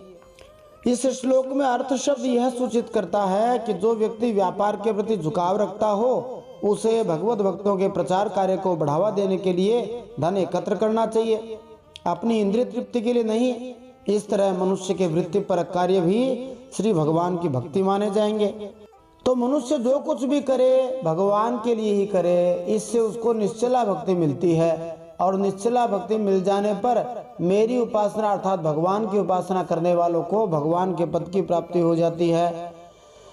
जो व्यक्ति श्री भगवान की लीलाओं को सुनता है, उनको गाता है, याद करता है और नाटक के रूप में अभिनय भी करता है, उनके रूप में भी अपने आप को लगाता है, वह तुरंत ही सारी भौतिक इच्छा से मुक्त होकर भगवत धाम में जाने का अधिकारी हो जाता है। फिर भगवान श्री कृष्ण कहते हैं भक्ति प्राप्ति कैसे होती है। सत्संग लब्धया भक्त्या मयि मां स उपासिता स वै मे दर्शितं सद्भि रंजसा विंदते पदम। भगवान कहते हैं भक्ति की प्राप्ति सत्संग से होती है। जिसे भक्ति प्राप्त हो जाती है वह मेरी उपासना करता है, मेरे सानिध्य का अनुभव करता है। इस प्रकार जब उसका अंतःकरण शुद्ध हो जाता है तब वह संतों के उपदेशों के अनुसार उनके द्वारा बताए हुए मेरे परम पद को, वास्तविक स्वरूप को सहज में ही प्राप्त हो जाता है। इस श्लोक का तात्पर्य है, पिछले श्लोकों में भगवान श्री कृष्ण ने अपनी प्रेमा भक्ति में समर्पण करने के महत्व पर बल दिया। कोई यह पूछ सकता है कि ऐसा समर्पण या भक्ति मिले कैसे, तो श्री भगवान ने इसी का उत्तर दिया है इस श्लोक में। मनुष्य को हरिभक्तों के साथ रहना चाहिए। इस तरह वह स्वतः ही श्री भगवान की लीला कथा को सुनेगा, उनके नाम का कीर्तन करेगा और उनको स्मरण करेगा। श्रवणम कीर्तनम विष्णु हो स्मरणम पाद सेवनम। इस प्रकार भगवान श्री विष्णु की भक्ति विधियों में वह अनवरत 24 घंटे लगा रहेगा। श्री भगवान के शुद्ध भक्त अपनी दिव्य ध्वनि से वैकुंठ को व्यक्त कर सकते हैं, जिससे नवजिज्ञासु भक्त भी श्री भगवान के धाम का अनुभव कर सकता है। इस प्रकार प्रोत्साहित होकर नवजिज्ञासु भक्त आगे प्रगति करता है और स्वयं वैकुंठ में पूर्ण पुरुषोत्तम भगवान की सेवा करने के योग्य बन जाता है। भक्तों की निरंतर संगति करने से तथा उनसे भक्ति योग के विषय में सीखने से मनुष्य को श्री भगवान में तथा भगवत सेवा में प्रगाढ़ आसक्ति हो जाती है और ऐसी आसक्ति क्रमशः शुद्ध भगवत प्रेम में बदल जाती है। मूर्ख लोग कहते हैं कि ईश्वर के नामों से युक्त विविध मंत्र तथा अन्य सारे मंत्र महत्व रहित हैं और निरी भौतिक कृतियां हैं, इसलिए तथाकथित मंत्र या योग विधि से अंत में वही परिणाम प्राप्त होगा। ऐसी विचारधारा का खंडन करने के उद्देश्य से श्री भगवान ने यहाँ पर भगवत धाम वापस जाने के विज्ञान का वर्णन किया है। मनुष्य को निर्विशेषवादियों नास्तिकों की बुरी संगति स्वीकार नहीं करनी चाहिए, क्योंकि उन लोगों का कहना है कि श्री भगवान के नाम, रूप, गुण, लीला ये सब माया है। वास्तव में माया सर्वशक्तिमान श्री भगवान की चेरी है, दासी है। और यदि कोई बेसमझी में माया को परम सत्य से ऊपर उठाना चाहता है तो उसे कभी भी ईश प्रेम का अनुभव नहीं होगा और वह श्री भगवान के गहन विस्मृति में डाल दिया जाएगा, भगवान को याद ही नहीं कर पाएगा। मनुष्य को उन लोगों की संगति नहीं करनी चाहिए जो भगवत धाम जाने वाले भाग्यशाली भक्तों से ईर्ष्या करते हैं। ऐसे ईर्ष्यालु व्यक्ति उस भगवत धाम का उपहास करते हैं, मजाक उड़ाते हैं, जिसका उद्घाटन शुद्ध भक्तों द्वारा उन लोगों से किया जाता है जिन्हें श्री भगवान के संदेशों में श्रद्धा होती है। ईर्ष्यालु व्यक्ति ऐसी आम जनता में उत्पात मचाते हैं जिन्हें श्री भगवान के श्रद्धालु भक्तों की शरण लेनी होती है। जब तक आम जनता शुद्ध भक्तों से नहीं सुनेगी तब तक वह यह नहीं समझ पाएगी कि कोई पूर्ण पुरुषोत्तम भगवान है जो अपने उस धाम में, वैकुंठ धाम में नित्य स्थित रहते हैं, जो स्वतेजोमय है, आनंदमय तथा ज्ञान से परिपूर्ण है। इस श्लोक में संग की महत्ता को पूरी तरह समझाया गया है। फिर श्री उद्धव जी भगवान से प्रश्न पूछते हैं। श्री उद्धव उवाच साधुस्तवोत्तम श्लोक मतः कीदृग्विध प्रभो भक्ति स्वयुपयुज्येत कीदृशी सद्भिरादृता। पिछले श्लोक में कहा गया था कि भक्तों की संगति से मनुष्य श्री भगवान के परम धाम को, भगवत धाम को, वैकुंठ लोक को प्राप्त कर सकता है। इसलिए स्वाभाविक है कि श्री उद्धव जी उस विशिष्ट भक्त के लक्षणों के बारे में पूछताछ करें जिसकी संगति से भगवत धाम जाया जा सके। तो उद्धव जी यही पूछते हैं, हे प्रभु, बड़े बड़े संत आपकी कीर्ति का गान करते रहते हैं क्योंकि आप उत्तम श्लोक हैं। आप कृपया बतलाइए कि आपके विचार से संत पुरुष का क्या लक्षण है, माने आप किस तरह के व्यक्ति को सच्चा भक्त मानते हैं और आपके भक्तों द्वारा किस तरह की भक्ति समर्थित है जो आपको अर्पित की जा सके। तो आपके प्रति कैसी भक्ति करनी चाहिए जिसका संत लोग भी आदर करते हैं, आप हमें बताइए। फिर से उद्धव जी पूछते हैं, एतन में पुरुषाध्यक्ष लोकाध्यक्ष जगत प्रभो प्रणताय अनुरक्ताय प्रपन्नाय च कथ्यताम। हे भगवान, आप ही ब्रह्मा आदि श्रेष्ठ देवता, सत्यादि लोक और चराचर जगत के स्वामी हैं। आप पुरुषाध्यक्ष हैं, लोकाध्यक्ष भी हैं। मैं आपका विनीत प्रेमी और शरणागत भक्त हूँ। आप मुझे भक्ति और भक्त का रहस्य बतलाइए। त्वं ब्रह्म परमं व्योम पुरुषः प्रकृतेः परः अवतीर्णोऽसि भगवन् स्वेच्छोपात पृथग वपुः। हे भगवान, मैं जानता हूँ कि आप प्रकृति से परे पुरुषोत्तम एवं चिदाकाश स्वरूप ब्रह्म हैं। आपसे भिन्न कुछ भी नहीं है। फिर भी आपने लीला के लिए स्वेच्छा से ही यह अलग शरीर धारण करके अवतार लिया है। इसलिए वास्तव में आप ही भक्ति और भक्त का रहस्य बतला सकते हैं। आपके अलावा कोई नहीं बता सकता। अब यहाँ से भगवान श्री कृष्ण अपने प्रिय भक्तों के 28 गुण बताते हैं। श्लोक संख्या 29 से लेकर 31 तक 3 श्लोकों में भगवान द्वारकाधीश अपने संत समान भक्तों के गुण बताते हैं। श्री भगवान उवाच कृपालुरकृत द्रोह तितिक्षुः सर्वदेहिनां सत्यसारो नवद्यात्मा समः सर्वोपकारकः। भगवान श्री कृष्ण उद्धव जी से कहते हैं, मेरा भक्त कृपालु होता है, कृपा की मूर्ति होता है। वह किसी भी प्राणी से वैरभाव नहीं रखता और घोर से घोर दुख भी प्रसन्नता पूर्वक सह लेता है। तितिक्षु होता है, उसके जीवन का सार है सत्य और उसके मन में किसी प्रकार की पाप वासना कभी नहीं आती। वह समदर्शी और सबका भला करने वाला है। श्री भगवान के भक्त का पहला गुण है कृपालु। भक्त कभी भी संसार को अज्ञान में डूबे तथा माया के कोड़े खाते नहीं देख सकता। अतः वह भगवान का जो भक्त है वह श्री हरि की भक्ति वितरित करने में जुट जाता है और कृपालु या दयालु कहलाता है।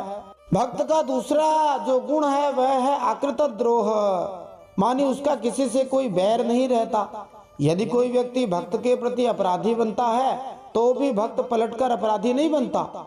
वह कभी भी किसी जीव के हित के विपरीत कार्य नहीं करता। मनुष्य की तो बात ही क्या है। यह तर्क किया जा सकता है कि महान वैष्णव राजाओं ने, जैसे युधिष्ठिर महाराज और परीक्षित महाराज ने, अनेक अपराधियों को दंडित किया, किंतु जब राज्य द्वारा उचित रीति से न्याय किया जाता है तो पापी विध्वंसकारी लोगों को वास्तव में उनके द्वारा दिए जाने वाले दंड से लाभ होता है, क्योंकि वे अपने अवैध कार्यों के घोर कर्म फल से मुक्त हो जाते हैं। वैष्णव शासक किसी ईर्ष्या द्वेष वश दंड नहीं देते, अपितु ईश्वर के नियमों का ठीक से पालन करने के कारण दंड देते हैं। तो भक्त कभी भी मन से, वाणी से, कर्म से किसी जीव के कल्याण के प्रति कोई हानिकारक कर्म नहीं करता। भक्त का तीसरा गुण है तितिक्षु, माने सहनशील होना। भक्त अपने प्रति किए गए किसी भी अपराध को क्षमा कर देता है और भूल जाता है। जब हरिभक्ति प्रचार करने के दौरान भक्त के साथ कोई दुर्व्यवहार भी करता है तो वह उसकी अनदेखी करके भद्र पुरुष की तरह लोगों के साथ बर्ताव करता है। वैष्णव भगवान नाम का ऊंची आवाज में कीर्तन करता है और उन पतित बद्धात्माओं के कृत्यों को सहता है तथा उन्हें क्षमा भी करता है जो शुद्ध भक्त के साथ ठीक से आदान प्रदान नहीं करते। चौथा जो गुण है भक्त का वह है सत्यसार, माने भक्त जो है सदा सत्य का स्मरण करता है। भक्ति से बाहर कार्यों से दूर रहकर भक्त सदा सत्य पर अटल रहता है। वह व्यर्थ समय नहीं गंवाता और वह निर्भीक, शक्तिशाली तथा स्थिर रहता है। पांचवा जो गुण है वह है भक्त का अनवद्य आत्मा, माने भक्त जो है पाप रहित होता है, निष्पाप होता है, क्योंकि भक्त जानता है कि भौतिक संसार तो नश्वर है, मायाजाल है। अतएव वह कभी किसी से ईर्ष्या नहीं करता, वह व्यर्थ ही किसी को क्षुब्ध नहीं करता अथवा किसी की आलोचना नहीं करता। भक्त का छठा गुण है सम, माने वह समान रहता है।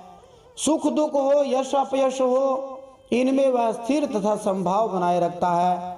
भक्त का 7वां गुण पहले श्लोक में भगवान ने बताया, सर्वोपकारक, वह सबका भला करने वाला होता है।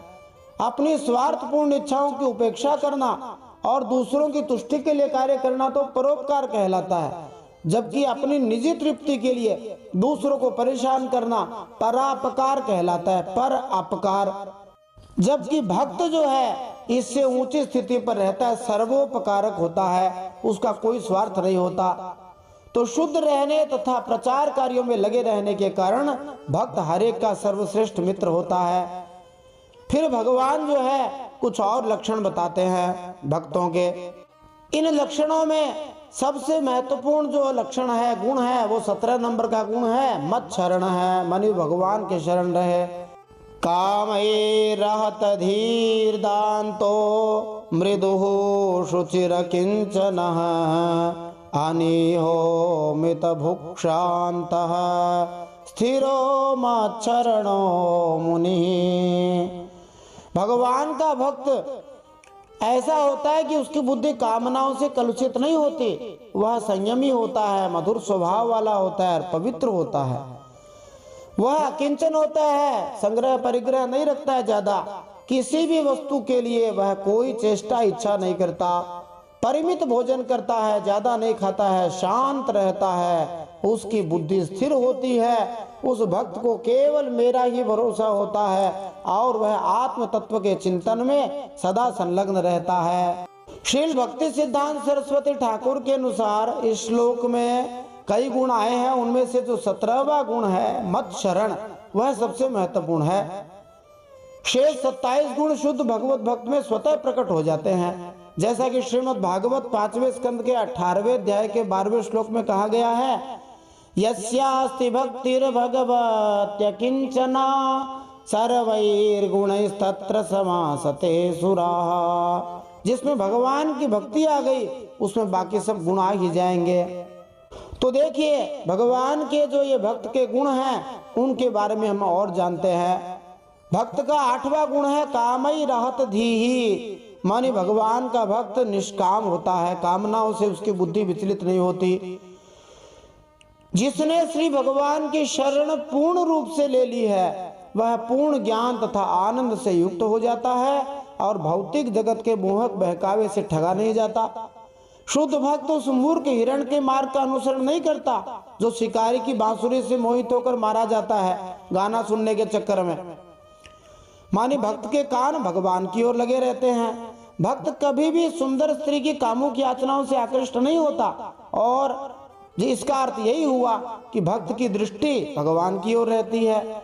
वह मोहग्रस्त कर्मियों से भौतिक उपलब्धि की तथाकथित महिमा सुनने से कतराता है, माने मन भगवान में लगाता है। इसी तरह शुद्ध भक्त सुगंध या स्वाद से मोहित नहीं होता, न तो वह विलासी भोजन के प्रति आसक्त होता है, न ही वह शारीरिक सुख के लिए दिन भर प्रबंध करता है। भक्त का 9वां गुण है दांत, मानी वह अपनी इंद्रियों को वश में रखता है। इसके लिए स्थिर एकाग्रता तथा सतर्क मानसिकता चाहिए। श्री हरिभक्त का 10वां गुण है मृदु, माने सरलता। भौतिक व्याधि व्यक्ति तो हमेशा लोगों को मित्र या शत्रु के रूप में देखता है और इस तरह अपने विपक्षियों का दमन करने के लिए अपने क्रूर अथवा क्षुद्र आचरण को कभी कभी सही सिद्ध करता है। चूंकि भक्त भगवान की शरण में रहता है अतएव वह किसी को अपना शत्रु नहीं मानता और कभी भी दूसरों के कष्ट की कामना करने या उससे आनंद पाने की प्रवृत्ति से क्षुब्ध नहीं होता। इस तरह वह मृदु या शालीन होता है। हरिभक्त का 11वां गुण है शुचि, माने जो पवित्र है। तो देखो जो शुद्ध या अनुचित है उसे भक्त कभी नहीं छूता। ऐसे शुद्ध भक्त के स्मरण मात्र से मनुष्य पाप की प्रवृत्ति से छूट जाता है। भक्त का 12वां गुण है अकिंचन, माने अपने पास कुछ नहीं रखता। तो भक्त जो है संग्रह भावना से मुक्त होता है और किसी वस्तु को भोगने या त्यागने के लिए उत्सुक नहीं होता, क्योंकि वह हर वस्तु को भगवान की संपत्ति समझता है। भक्त का 13वां गुण है अनीह, माने वह कोई चेष्टा इच्छा नहीं करता। वह सामान्य सांसारिक मामलों से बातों से दूर रहता है। श्री हरिभक्त का 14वां गुण है मित भूख, ज्यादा नहीं खाता है, जितनी आवश्यकता होती है उतने ही भौतिक इंद्रिय विषयों को ग्रहण करता है, जिससे वह स्वस्थ रहे और ठीक से श्री कृष्ण की सेवा कर सके। भक्त का 15वां गुण है शांत।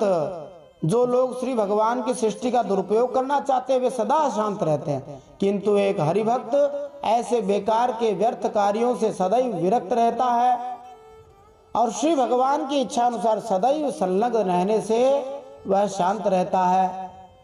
भक्त का 16वां गुण है स्थिर। भगवान को ही हर वस्तु का आधार मानकर भक्त कभी भयभीत या अधीर नहीं होता। भक्त का 17वां गुण जो सबसे महत्वपूर्ण है वो है मत शरण है, माने भगवान के शरण रहता है। भगवान भी यही चाहते हैं कि भक्त जीव मेरी शरण में आ जाए। इसीलिए भगवत गीता के अंतिम 18वें अध्याय के 66वें श्लोक में गुह्यतम बात कहते हुए निष्कर्ष रूप से भगवान यही कहते हैं कि सर्वधर्मान परित्यज्य मामेकम शरणम व्रज। सब धर्मों को, सब आश्रयों को छोड़कर मेरी शरण में आ जा। तो क्या फायदा होगा शरण में जाने का? तो भगवान कहते हैं अहम त्वा सर्व पापेभ्यो मोक्षयिष्यामि, मैं तुम्हें सभी पापों से मुक्त कर दूंगा। फिर भी यदि कोई चिंता करे तो भगवान कहते हैं मां शुत है, चिंता मत करो, मैं मुक्त करूंगा। तो भक्त जानता है कि एकमात्र भगवान ही मेरी रक्षा करने वाले हैं और उसे उपयोगी कार्य में लगा सकते हैं। भक्त का 18वां गुण है मुनि। मनि वह मननशील होता है, विचारवान होता है और बुद्धिमत्तापूर्ण चिंतन से अपनी आध्यात्मिक प्रगति से विपत होने से बचता है। फिर भगवान बाकी के 10 गुण 31वें श्लोक में बताते हैं। अप्रमत्तो गभीरात्मा धृतिमान जित षड्गुणः अमानी मानदः कल्यो मैत्रः कारुणिकः कविः। भगवान के भक्त के और गुण है, वह प्रमाद रहित होता है, वह गंभीर स्वभाव वाला और धैर्यवान होता है। 6 जो शत्रु हैं उनको जीता हुआ होता है। भूख, प्यास, शोक, मोह और जन्म मृत्यु, ये 6 उसके वश में होते हैं। वह स्वयं तो कभी किसी से किसी प्रकार का सम्मान नहीं चाहता, परंतु दूसरों का सम्मान करना पसंद करता है। मेरे संबंध की बातें दूसरों को समझाने में बड़ा निपुण होता है और सभी के साथ मित्रता का व्यवहार करता है। उसके हृदय में करुणा भरी होती है। मेरे तत्व का उसे यथार्थ ज्ञान होता है। तो देखो, भगवान का भक्त अप्रमत्त होता है। वह ऐसा नहीं सोचता कि भजन कल कर लेंगे, समय का भरोसा नहीं है। भगवान का भक्त गंभीर आत्मा होता है, वह फालतू चीजों में समय खराब नहीं करता। भगवान का भक्त धृतिमान होता है, धैर्यवान होता है। वह अपनी जीव और जननेंद्रियों के वेगों को वश में करते हुए स्थिर और धीर बना रहता है और आवेग में आकर अपनी स्थिति नहीं बदलता। और जो 6 शत्रु हैं उनको जीता हुआ जित षड्गुण होता है।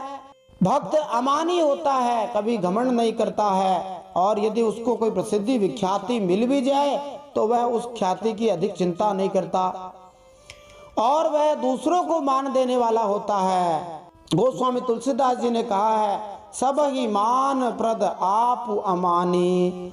दूसरों को मान देने वाला और स्वयं मान रहित होता है। श्री चैतन्य महाप्रभु ने जैसा कि भगवान के भजन के बारे में बताया कि त्रिनादपि सुनीचे न तरोरिव सहिष्णुना अमानिना मान देन कीर्तनीय सदा हरि।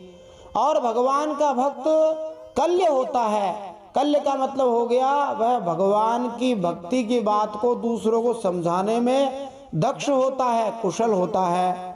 भगवान का भक्त सबसे मित्रता का भाव रखता है। वह परम कारुणिक होता है, करुणा से भरा होता है। भक्त लोगों को विवेकशील बनाने का प्रयत्न करता है, अतएव वह अत्यंत दयालु होता है। वह पर दुख दुखी होता है या ऐसा जो दूसरों के दुख को देखकर स्वयं दुखी हो। और भक्त का अंतिम जो गुण भगवान बताते हैं वो है कवि ही। माने भक्त भगवान के दिव्य गुणों का अध्ययन करने में कुशल होता है और श्री भगवान के ऊपर से विरोधी दिखने वाले गुणों में सामंजस्य एवं समन्वय दिखाने में समर्थ होता है। ये भक्त का एक विशेष गुण है।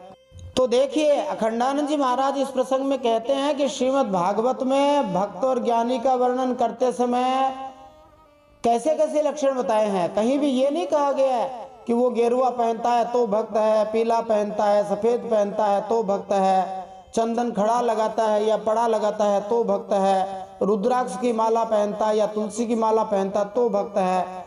वैसे तुलसी माला या रुद्राक्ष की माला रखने वालों का भी वर्णन है, परंतु भक्त के लिए नियम रूप में नहीं है। यह तो बाह्य वेशभूषा है, इसका नियम अपने अपने संप्रदाय के अनुसार धारण करना चाहिए। तो भगवान कहते हैं मेरे भक्त का असली लक्षण वेशभूषा नहीं रहता, मेरे भक्त का असली लक्षण तो जो बताए हैं वो होते हैं 28 गुण। फिर भगवान द्वारकाधीश कहते हैं आज्ञा एवं गुणान दोषान मयादिष्टान अपि स्वकान धर्मान संत्यज्य यः सर्वान माम भजेत स सत्तमः।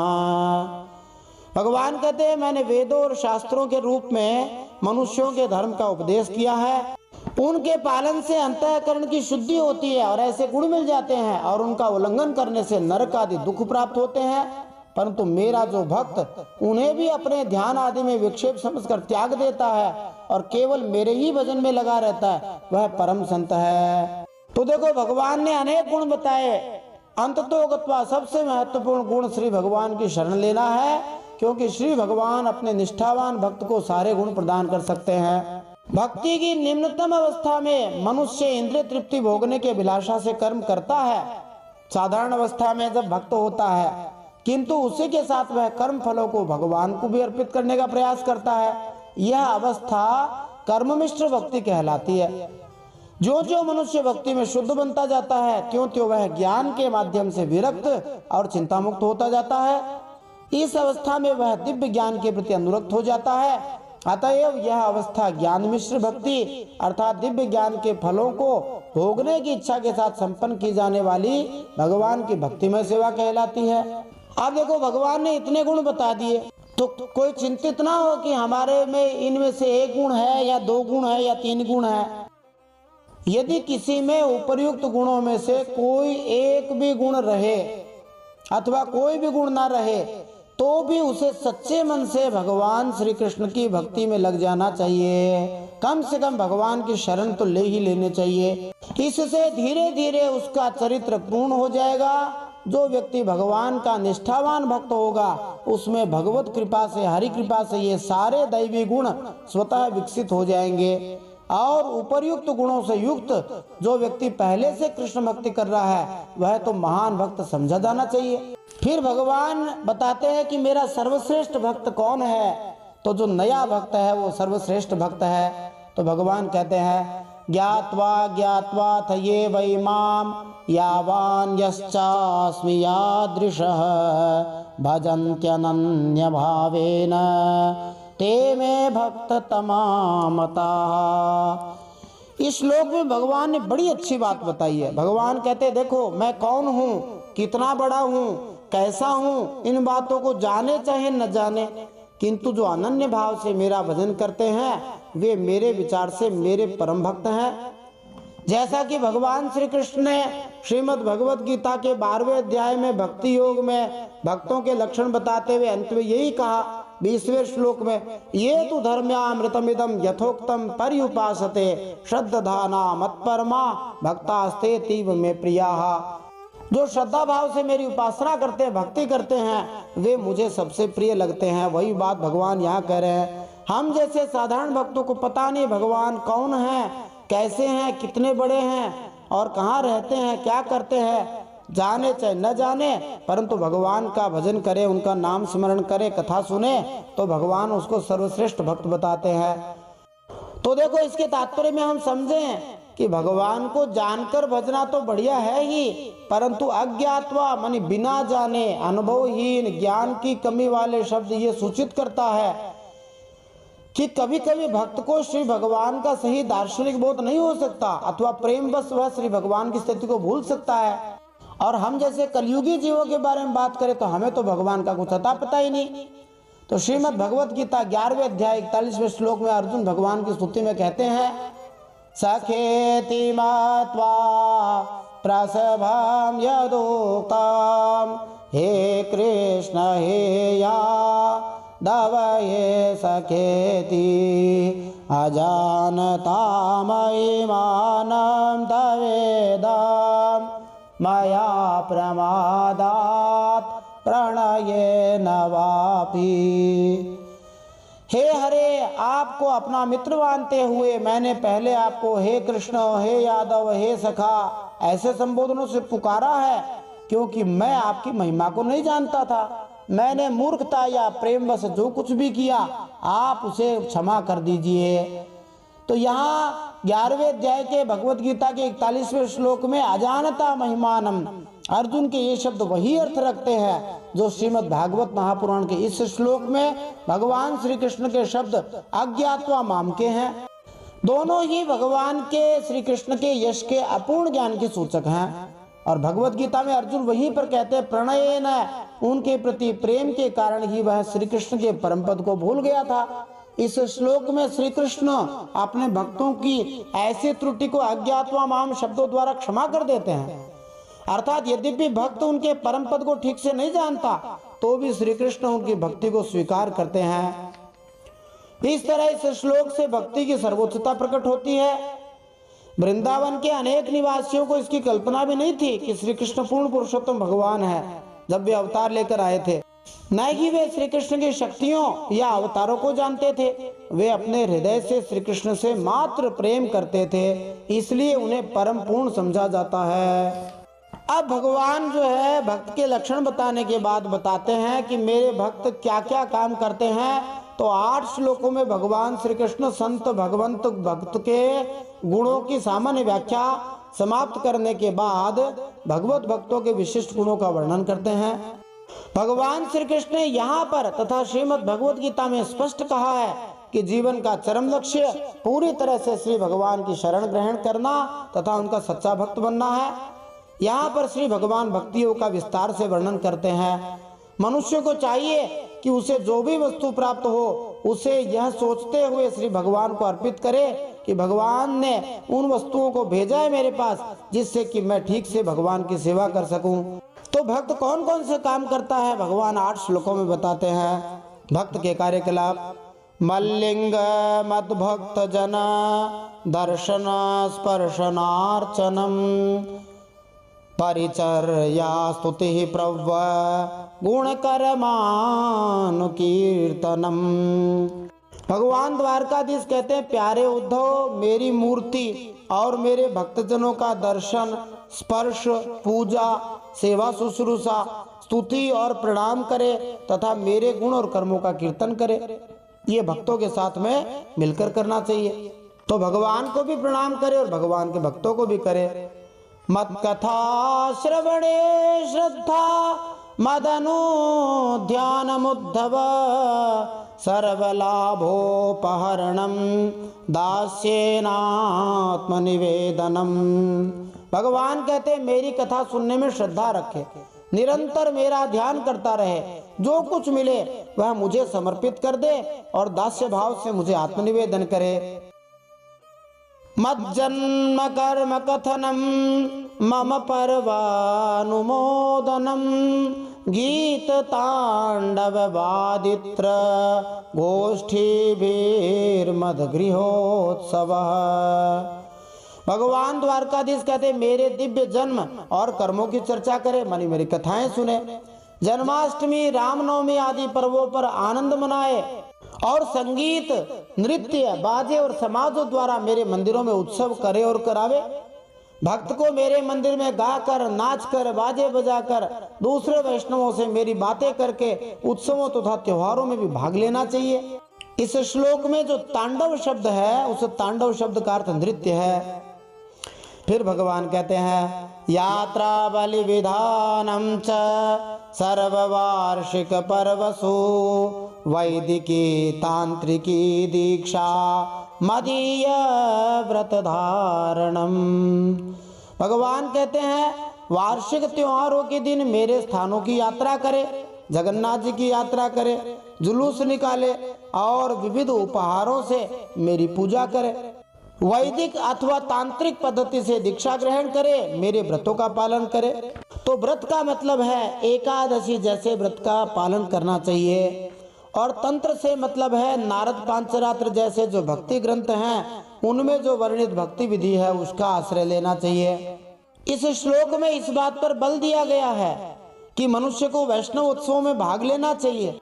जहां तक संभव हो सके विशाल उत्सवों का आयोजन विश्व भर में किया जाए, जिससे लोग धीरे धीरे सीख सकें कि मनुष्य जीवन को कैसे पूर्ण बनाया जाए।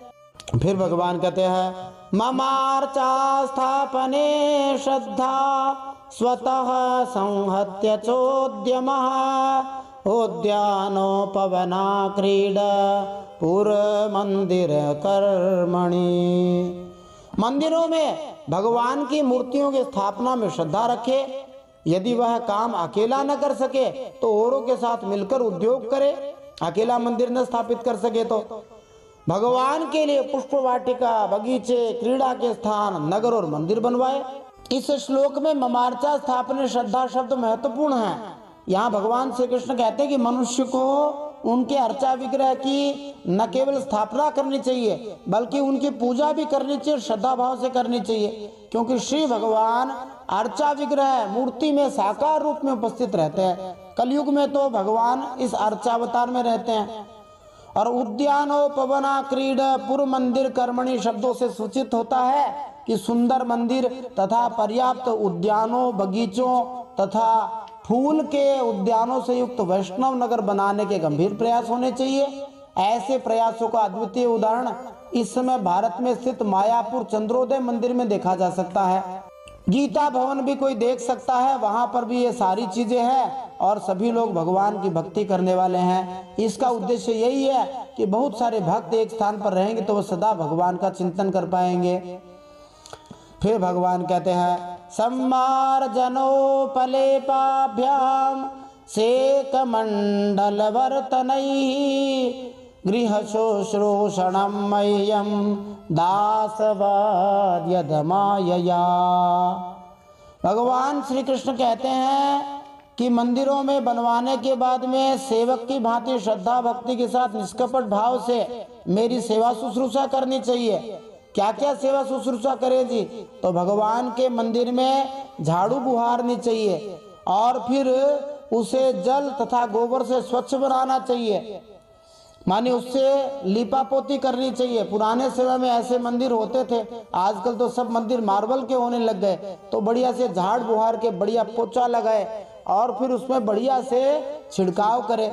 जब मंदिर सूख जाए तब सुगंधित जल का छिड़काव करे, जिससे जो भक्त आए उनको भी सुगंध मिले और भगवान को भी सुगंध मिले। और अच्छी जब गंध रहती है तो मन प्रसन्न रहता है।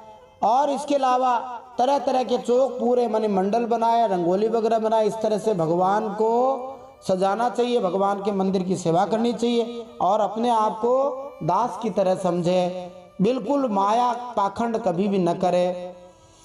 फिर भगवान कहते हैं, अमानित्व मदम्बित्वं कृतस्या परिकीर्तनम अपि दीपावलोकम में नोपयुंजान निवेदितम।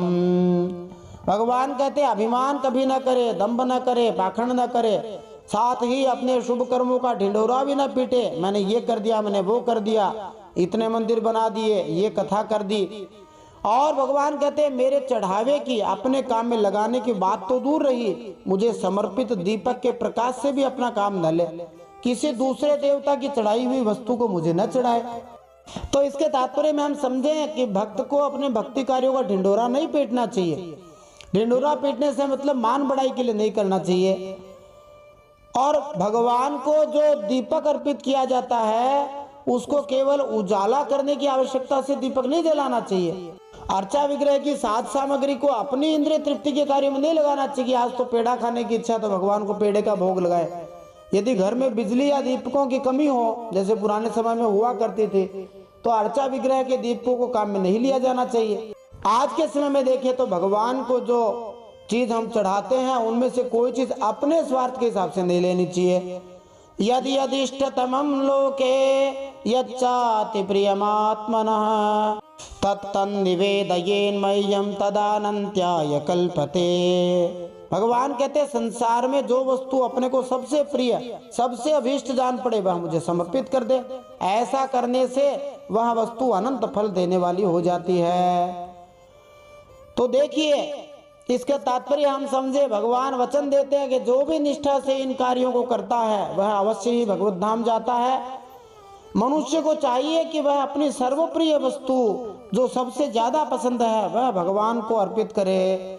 फिजूल या अनचाही वस्तु को नहीं करे कि नोट पुराना हो गया इसलिए चढ़ा दे, केला सड़ने वाला इसलिए भगवान को चढ़ा दे।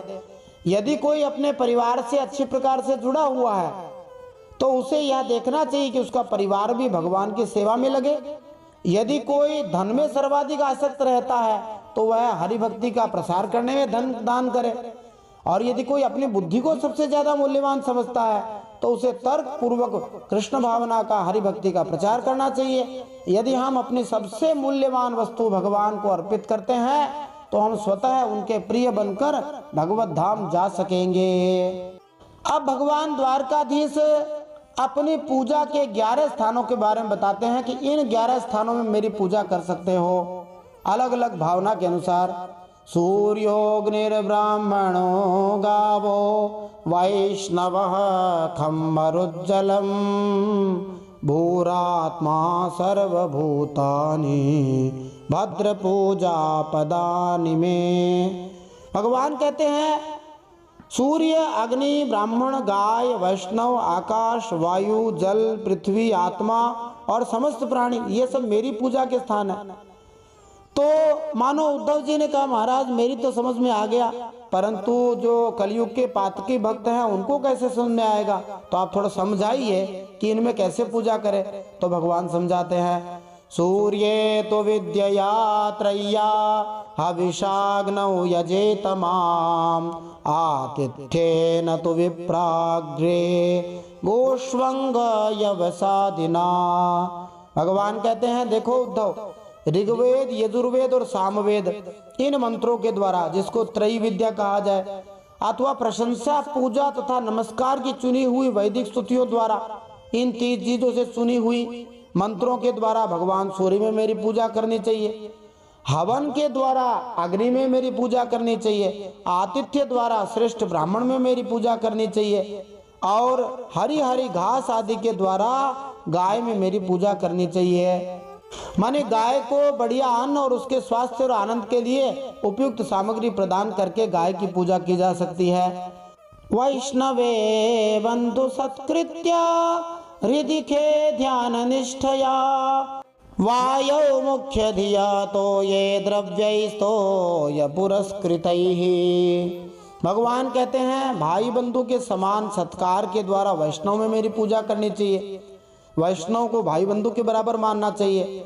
निरंतर ध्यान में लगे रहने से हृदयाकाश में मेरी आराधना करनी चाहिए। मैं सबके हृदय में विराजमान हूँ। इस प्रकार मुख्य प्राण समझने से वायु में मेरी आराधना करनी चाहिए और जल पुष्प आदि सामग्रियों द्वारा जल में मेरी आराधना करनी चाहिए। माने जल के साथ फूल तथा तुलसी जल जैसे अन्य तत्वों को चढ़ाकर भगवान की पूजा की जा सकती है।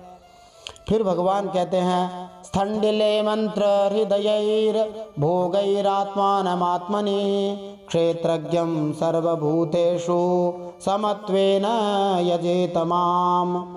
गुप्त मंत्रों द्वारा न्यास करके मिट्टी की वेदी में मेरी पूजा करनी चाहिए। उपयुक्त भोगों द्वारा आत्मा में और समदृष्टि द्वारा संपूर्ण प्राणियों में मेरी आराधना करनी चाहिए, क्योंकि मैं सभी में क्षेत्रज्ञ आत्मा के रूप में स्थित हूँ। तो महत्वपूर्ण बात यह है कि इन 3 श्लोकों में श्री भगवान इस बात पर बल देते हैं कि सभी जीवों के भीतर व्याप्त भगवान की पूजा की जानी चाहिए। लेकिन यहाँ एक प्रश्न उठता है, इसके तात्पर्य में हम समझें कि हम अपनी पूजा कैसे करें। तो श्री अखंडानंद जी सरस्वती जी महाराज बहुत बढ़िया बात बताते हैं। वे कहते हैं इस संबंध में एक महात्मा ने अखंडानंद जी महाराज को बताया था कि भगवान अपने अंदर भी बैठे हैं, इसलिए जब हम खाए पिए तब ऐसा सोचे कि अपने भीतर बैठे भगवान की सेवा कर रहे हैं। तो अपने में मेरी पूजा करनी हो तो ठीक ठीक भोग देना चाहिए, बढ़िया बढ़िया चीज देनी चाहिए, यह नहीं कि भूखे प्यासे रहकर मेरा साक्षात्कार करे।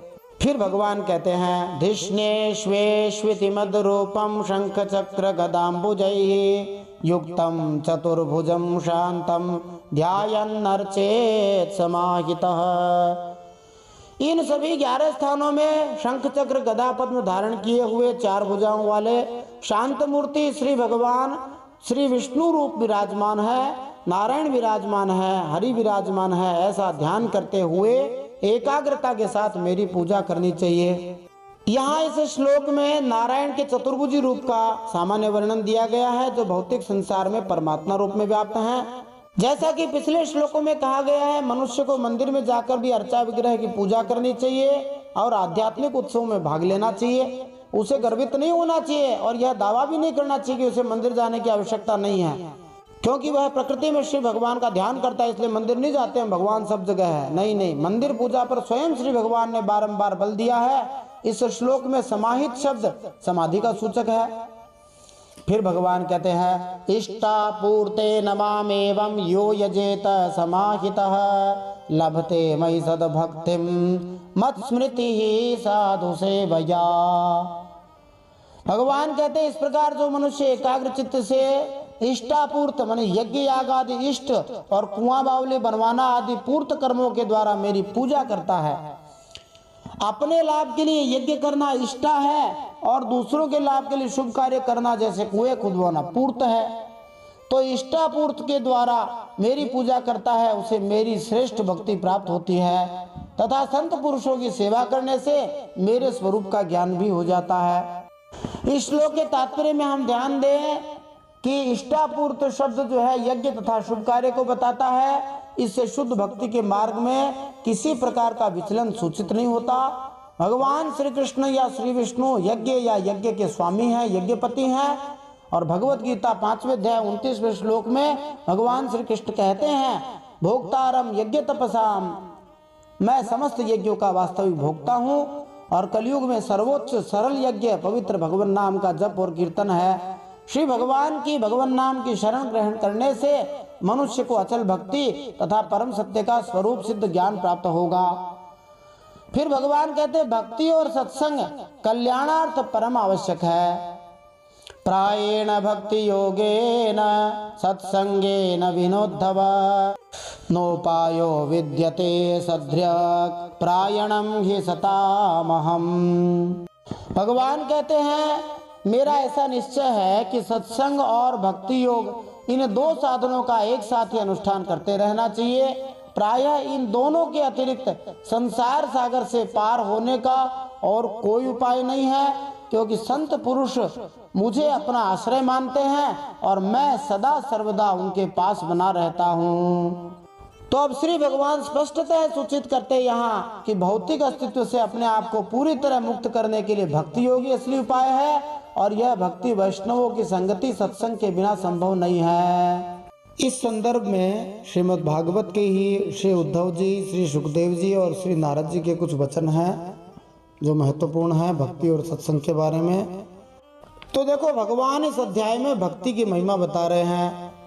आज के भक्तों में भगवान के बताए ये गुण, ये लक्षण यदि आ जाएं तो समाज में व्याप्त भ्रष्टाचार, अनाचार, कदाचार, अपराध सहित सारी विषमताएं, ऊंच नीच की भावनाएं समाप्त हो जाएं और एक आदर्श समाज का आविर्भाव स्वतः हो जाए।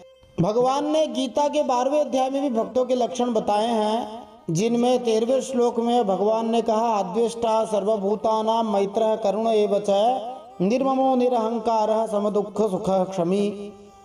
भगवान ने गीता जी में जो कहा है उसका भाव है, मेरे भक्त मेरे प्यारे होने की पहली शर्त पात्रता यही है कि उस व्यक्ति का किसी भी प्राणी से, किसी भी जीव से कोई वैर न हो, कोई द्वेष न हो, उसके मन में जीव मात्र के लिए करुणा हो, वह अहमता ममता से दूर हो और सुख दुख में संतुलित रहता हो। पूरे विश्व में भाईचारा, शांति एवं सद्भाव लाने के लिए भगवान के इन सूत्रों, इन महामंत्रों को हर व्यक्ति तक पहुंचाया जाना चाहिए। इसके आचरण से विश्व में शांति स्थापित की जा सकती है। देखो, आज परिवार में एवं समाज में व्यक्तियों के बीच जो मनमुटाव है और जिनके फलस्वरूप सौहार्द का अभाव दिखता है, उनके पीछे मुख्य कारण सम्मान की अपेक्षा है।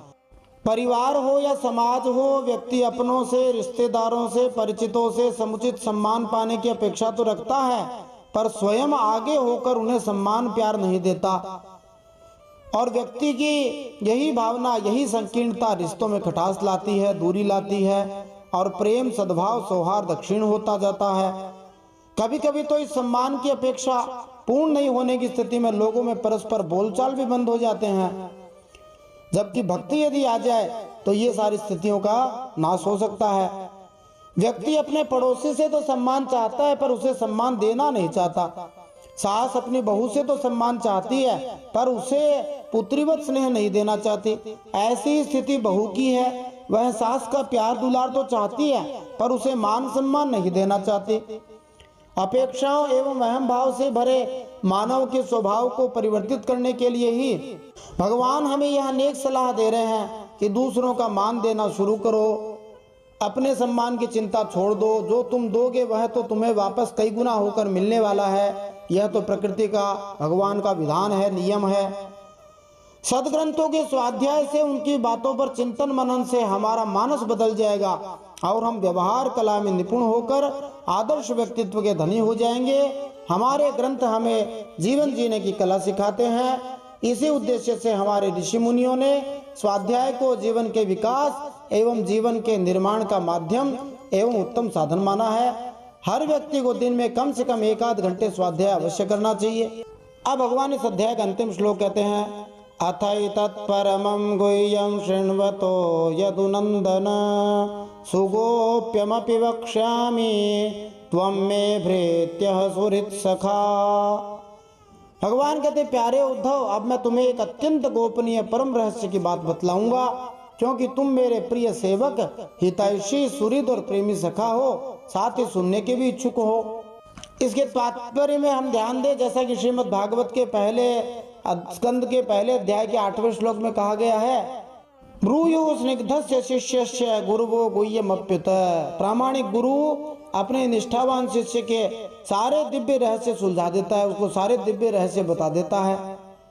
मनुष्य को शुद्ध भक्तों की संगति करना सीखना चाहिए, इससे उसका जीवन सफल हो जाएगा। यही इस अध्याय का सार समाहार है।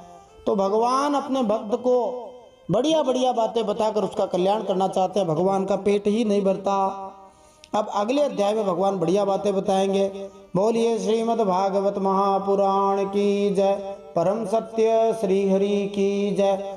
इति श्रीमद् भागवते महापुराणे पारमहंस्यां संहितायां 11 स्कंधे 11 श्रीमन्नारायणार्पणमस्तु। इस प्रकार श्रीमद् भागवत महापुराण परमहंसों की संहिता 11वें स्कंद में बद्ध और मुक्त जीवों के लक्षण, साथ में भक्तों के लक्षण नामक 11वां अध्याय भगवान श्री नारायण के चरणों में समर्पित हो। अब अगले 12वें अध्याय में भगवान के मन की जो गुप्त बात है वो हम जानेंगे, जो उद्धव जी को भगवान अगले अध्याय में बताने वाले हैं। जय श्री हरि। श्रीमन्नारायणार्पणमस्तु।